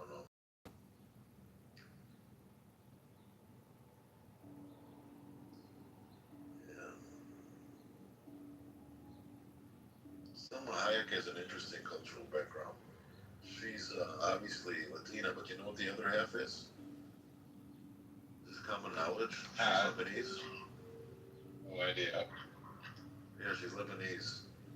I don't know if this is true, but I heard back in the day that Farrah Fawcett was part Lebanese too on her mother's side or something like that, her father's side. So she got the name Farrah, but I don't know, it doesn't seem right. You know who Farrah Fawcett is? Anybody here? Yeah, she's like, I don't know how old she is, but she's one of the original, like, Playboy. Farrah Fawcett is dead. Yeah. Yeah, she died on that same weekend that Michael Jackson died, but she was part of Charlie's Angels, and she was one of the original Playboy girls, and she was one of the original two-piece bikinis that was showing her nipple. Yeah.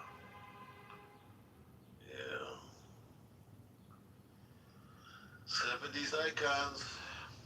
She defined, how did Wayne's World, those guys say, she defined hairstyles for mole chicks for over a decade. You remember that, Steve? Everyone used to have feathered hair. Farrah Fawcett was one of the originals of feathered hair. That is correct. Yes, thank you. I posted her in my room. Hell yeah. Oh, who did? Her and the Charlie's Angel.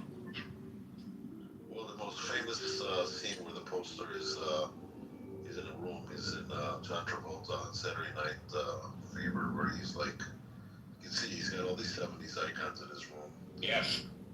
He had Al Pacino. He had her. He had Sylvester Stallone. And he had Farrah Fawcett. Exactly. That's right. The classic one. She was wearing that two-piece bikini where her nipples were sticking out. Yeah, that's right. Yeah, how that was not going to be a success is that's a no-brainer. How many millions of posters do they sell? Lots. I remember during those years I went to a religious Jewish school, and one of the kids came with a T-shirt with Farrah on the whole nipple thing, and they sent them home.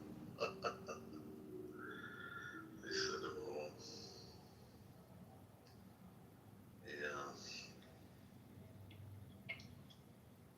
I keep forgetting, Steve, if I'm like 2 years older than you or younger than you. I know that we're very close in the age. I'm 66. Ooh, you're 66. I was born in 1960. Wow, I thought that, you were a few years. How old are you? No, I don't get near you. I'm 60 even. Okay, fine. Yes, I'm 66, yes. You're a late end boomer, and I'm in yes, I'm a baby boomer, yes. Yeah. I love that generation. I wish I was a boomer. I have boomer envy. No, I just think like, well, we're not too far apart anyway. We kind of remember the same memories of stuff. It's not a problem. It's all good. Yeah.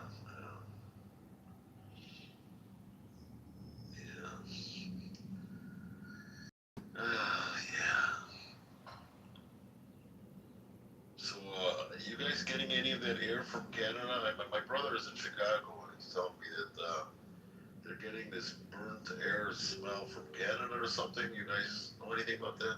Yeah, there's a huge brush fire in Canada, That's they talked about it on the show this morning. That's taking up the northeast part of America as well as the as far as Ohio. Yes. Yeah. Yeah, well, you never know, all this crap that we put up with. We had Corona, now we've got these fires. And, it reminds me of that Leonard Cohen song. You know which one I'm talking about? You know that song, Who by Fire? Anybody? No Leonard Cohen fans in the room? Yeah, I know Leonard Cohen, but I don't know that song.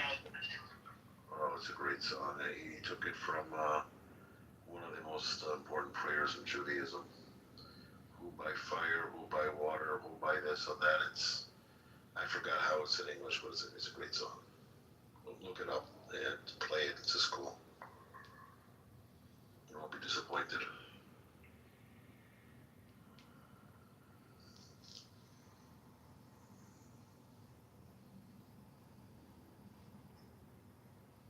So, let's see, Steve, if you were 9 years old when there was the moon landing, do you remember that? Steve? Well, the earliest memory I have of something famous, watching it live, was Richard Nixon resigning in 1974 because my parents specifically said, Steve, come to the TV, you're going to want to watch this because you'll never forget it. Is that right? So I may have seen the lunar landing, but I don't remember it. But I distinctly remember Richard Nixon resigning because my parents told me to come to the TV because I would never forget it. I remember that. Live. Yeah, I do remember that also. Was that live, Steve? Yeah. Yes, Richard Nixon resigned on TV live. Yes. Yeah. I remember my father told me the same thing. He said, sit down, shut up, and this is history, take it all in. You don't want to tell somebody about this. And, Was it live on Sunday? At least Nixon had the fucking sack to do the right thing, unlike some other presidents. Well, that was that. Back then, you got caught. You just did the right thing. I mean, it was expected of you. We had something similar like that in Israel where he didn't even do the wrong thing. His wife did the wrong thing, and he said, I can't be a leader anymore, and he just stepped down. Then the rest was history. But that was back in the mid-'70s. I don't know, today with these guys back then. They're not alive to talk about it, of course, but it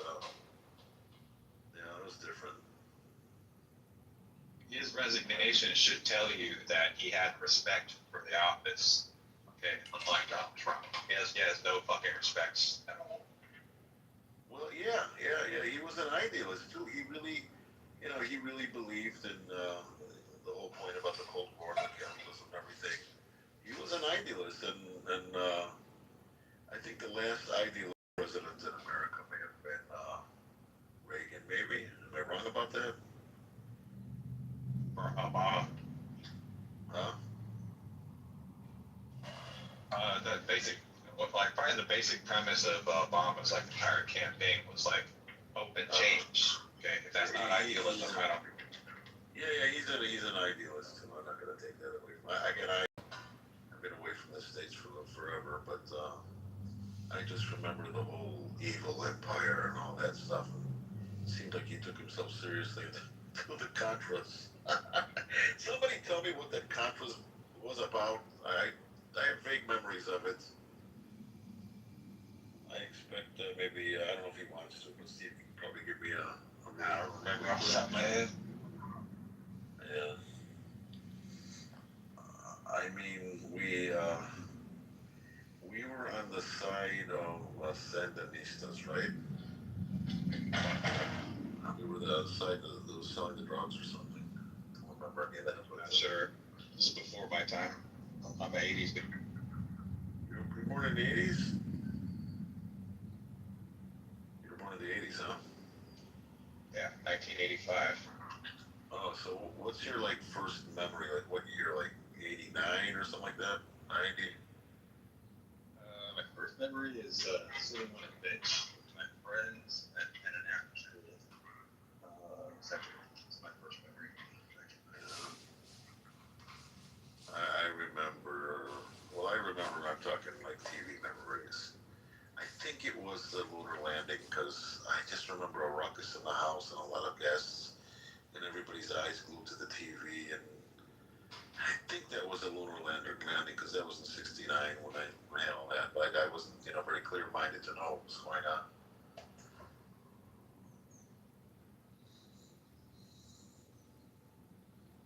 I remember Nixon's speeches in '71.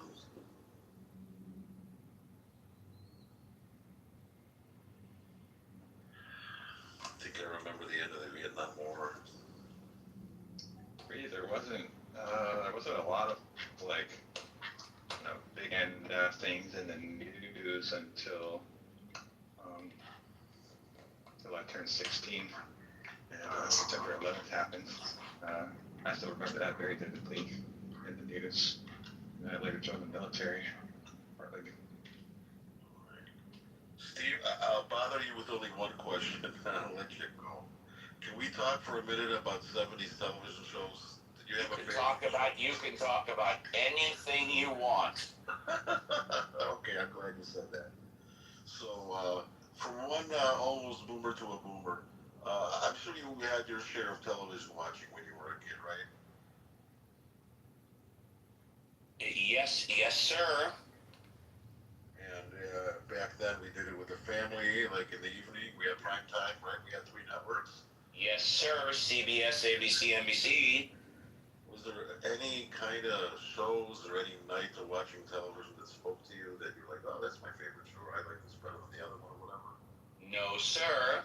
You didn't like TV? I love TV. But they were all good then, okay. Yes, sir. Okay, I love that. Well, my favorite show, I loved All in the Family.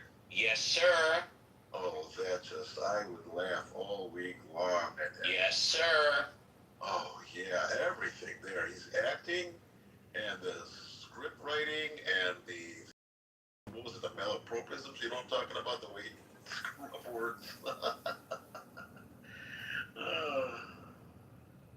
He'd say things like, it's not German to the conversation, or he'd say, oh, this is a good one. Let's circumcise our watches. You're talking about Archie Bunker. Yes, Archie, and as half-witted as he was, his wife may have been more half-witted than him, or more or less witty, whatever, than him, but she was the good-hearted, slow person, and he was who he was. I used to love that show. Yeah, I had that. I was really shocked to find out what happened to Rob Reiner. Is it Rob Reiner? I keep getting them mixed up. Rob Reiner's the son, right? Rob Reiner was Michael Stivic, a.k.a. Meathead. Yeah.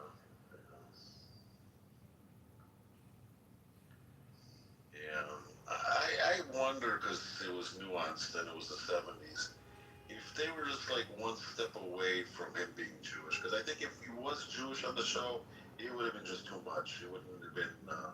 So they made him like, from Eastern European descent, and liberal views, and studying sociology, and he's got that look. And I don't know if he's a hippie, and I don't know if they were like hinting at it, but that could be me reading into it. I don't know. I was back in the day where Norman Lear wrote half the television shows. He had a string of them. I think he was the biggest guy in television back then. He had, what shows did he have? He had, and those shows had spin-offs. You know what spin-offs I'm talking about? You had All in the Family, and then, I'm not boring people, am I? You had the Jeffersons. You had Maude. You had and the most famous one was Good Good times. Good times. Thank you. Good times. Yes. Yeah, that was like a granddaughter show. I mean, that was like a show from a show, you know. And yeah, that was interesting. That was interesting. Then there was some other shows like Mary Tyler Moore. That was a good show. They all had like this the politics of the day in their show. You know, Mary Tyler Moore was all about the feminism and the woman moving up and being independent and not being married and all that.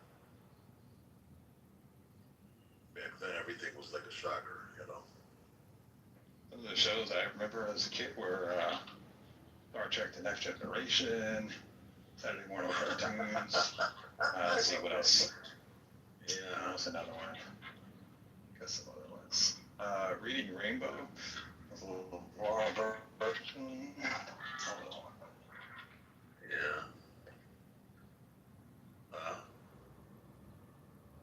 You break it up.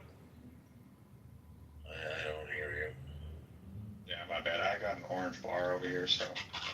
Yeah. But they were all family shows. Every show had a family, and I think they stopped doing that around the mid-70s. They got into other shows. I think the breakthrough show with that was Three's Company. And that was a pretty revolutionary show for the day.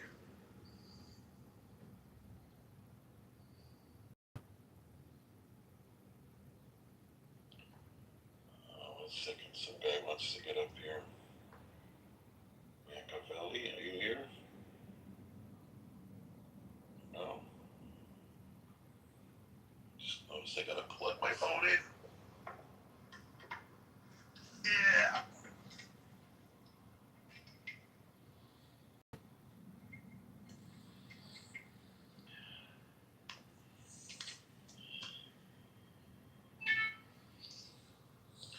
You got dead air time. So I'm just gonna keep on yapping. So anybody wanna say something about the elections coming up? Or is that like we don't wanna talk about?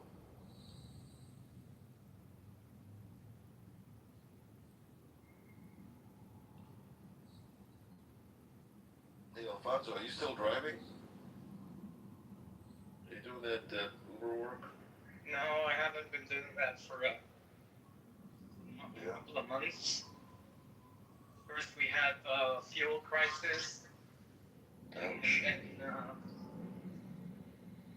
Yeah. Well, we have fuel crisis, and then we had the riots and blockades, and also fuel.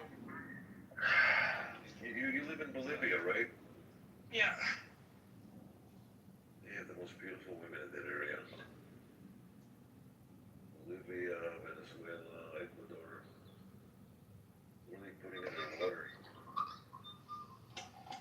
Well, it depends on where you look, I suppose. Yeah. You know, we used to say, like in Chicago, I don't know if this is true everywhere, but the perfect woman, okay, I used to say that Mexican women were well endowed on top, and Puerto Rican women had it in the back, you know, they're nice, round, firm. And the perfect woman was like the integration of both of them. Yeah. Yeah. I'm so glad you brought that up. I'm so glad you brought that up, especially since you brought up, I think, Mary Tyler Moore. Yes. So this is from, and by the way, I see we have a new person, Marcus. Just hang on for a couple of minutes and we'll get to you. This is from Mary Tyler Moore, the very first show, the very first episode, when Mary goes to apply for a job. Check it out. And right this way. It's been filled. Do you have any idea when Mr. Graham will be back? Hi, Mr. Graham. You're back!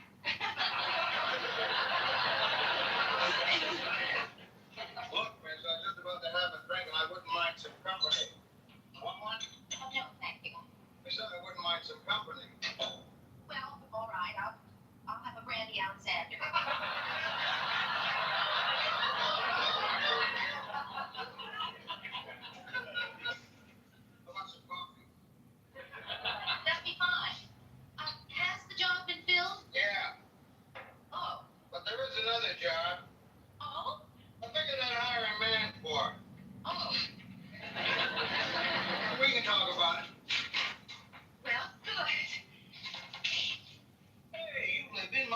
favorite neighborhood. Oh, really? I just moved in. Isn't that nice? Nice. Some of the best saloons in town are over there. How old are you? 30. No hedging. So how old do I look? Edge. How old do I look? 30. What religion are you? Mr. Grant, I don't quite know how to say this, but you're not allowed to ask that when someone's applying for a job. It's against the law. Want to call a cop? No. Good. Would you think I was violating your civil rights if I asked if you're married? Presbyterian. Well, I decided I'd answer your religion questions. Divorced? No. Never married? No. Why? Why? You type? Mr. Grant, there's no simple answer to that question. Yes, there is. How about, no, I can't type, or yes, I can? There's no simple answer to why a person isn't married. How many different reasons can there be? 65. Words per minute. My typing question. Yes. Look, miss, would you try answering the questions as I ask them? Yes, Mr. Grant, I will, but it does seem that you've been asking a lot of very personal questions that don't have a thing to do with my qualifications for this job. You know what? You've got spunk. Well, I hate spunk. Tell you what, I'll try you out for a couple of weeks, see if it works out. If I don't like you, I'm firing. You don't like me, I'm firing. that certainly seems fair. What's the job? The job is that of associate producer.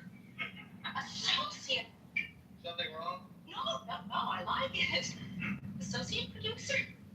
The job pays $10 less a week than a secretarial job. That'll be fine. If you can get by on 15 less a week, we'll make you producer. No, I think all I can afford is associate producer. You can start tomorrow. Oh, but that's just wonderful. So I'll see you tomorrow. Show number 1, Mary Tyler Moore. She applies for the job. That was a classic. That whole sequence. Oh yeah. That whole sequence. Before Ed Asner passed on, my brother was his attending physician. No shit. Yeah, in Los Angeles, and No shit. yeah. So he goes to he sees my brother's in it, and goes his long last name. He goes, what kind of name is that? So my brother says, well, my parents are from Israel, and he goes, oh, you're a landsman. You know what a landsman is? My brother didn't. No. A landsman means you're one of us. You're like one of our own. So yeah, okay. Here's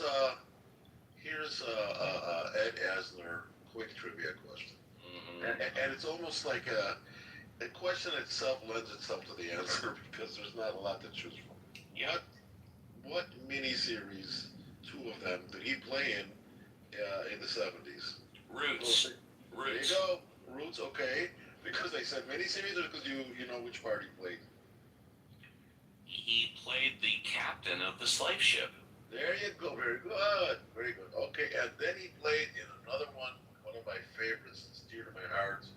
He played in another miniseries. I don't know which one came first. One of them started the whole miniseries. He wasn't in Rich Man, Poor Man, was he? Oh, there he was. Oh, he was. What did he? He played the father, if I'm not mistaken. Okay, got it. Rich Man, Poor Man. Sure. Peter Strauss. And, Peter Strauss and Ned Nolte. Nick Nolte and Peter Strauss. Yeah, I also read the book. It's really. Yep. If I'm not mistaken, the guy who wrote that was a famous socialist guy. And if you look at that miniseries, there's like socialism, innuendos. They're not anything evil. Well, Roots was Alex Haley. I laugh because there's a scene where, actually he wrote for Playboy, right? Yeah. There's a scene where his father gets on his case and fights. Oh, okay, all right. But in Rich Man Poor Man, I'm forgetting now why I brought Rich Man Poor Man. Well, look, I'll give you half an answer. LeVar Burton was the original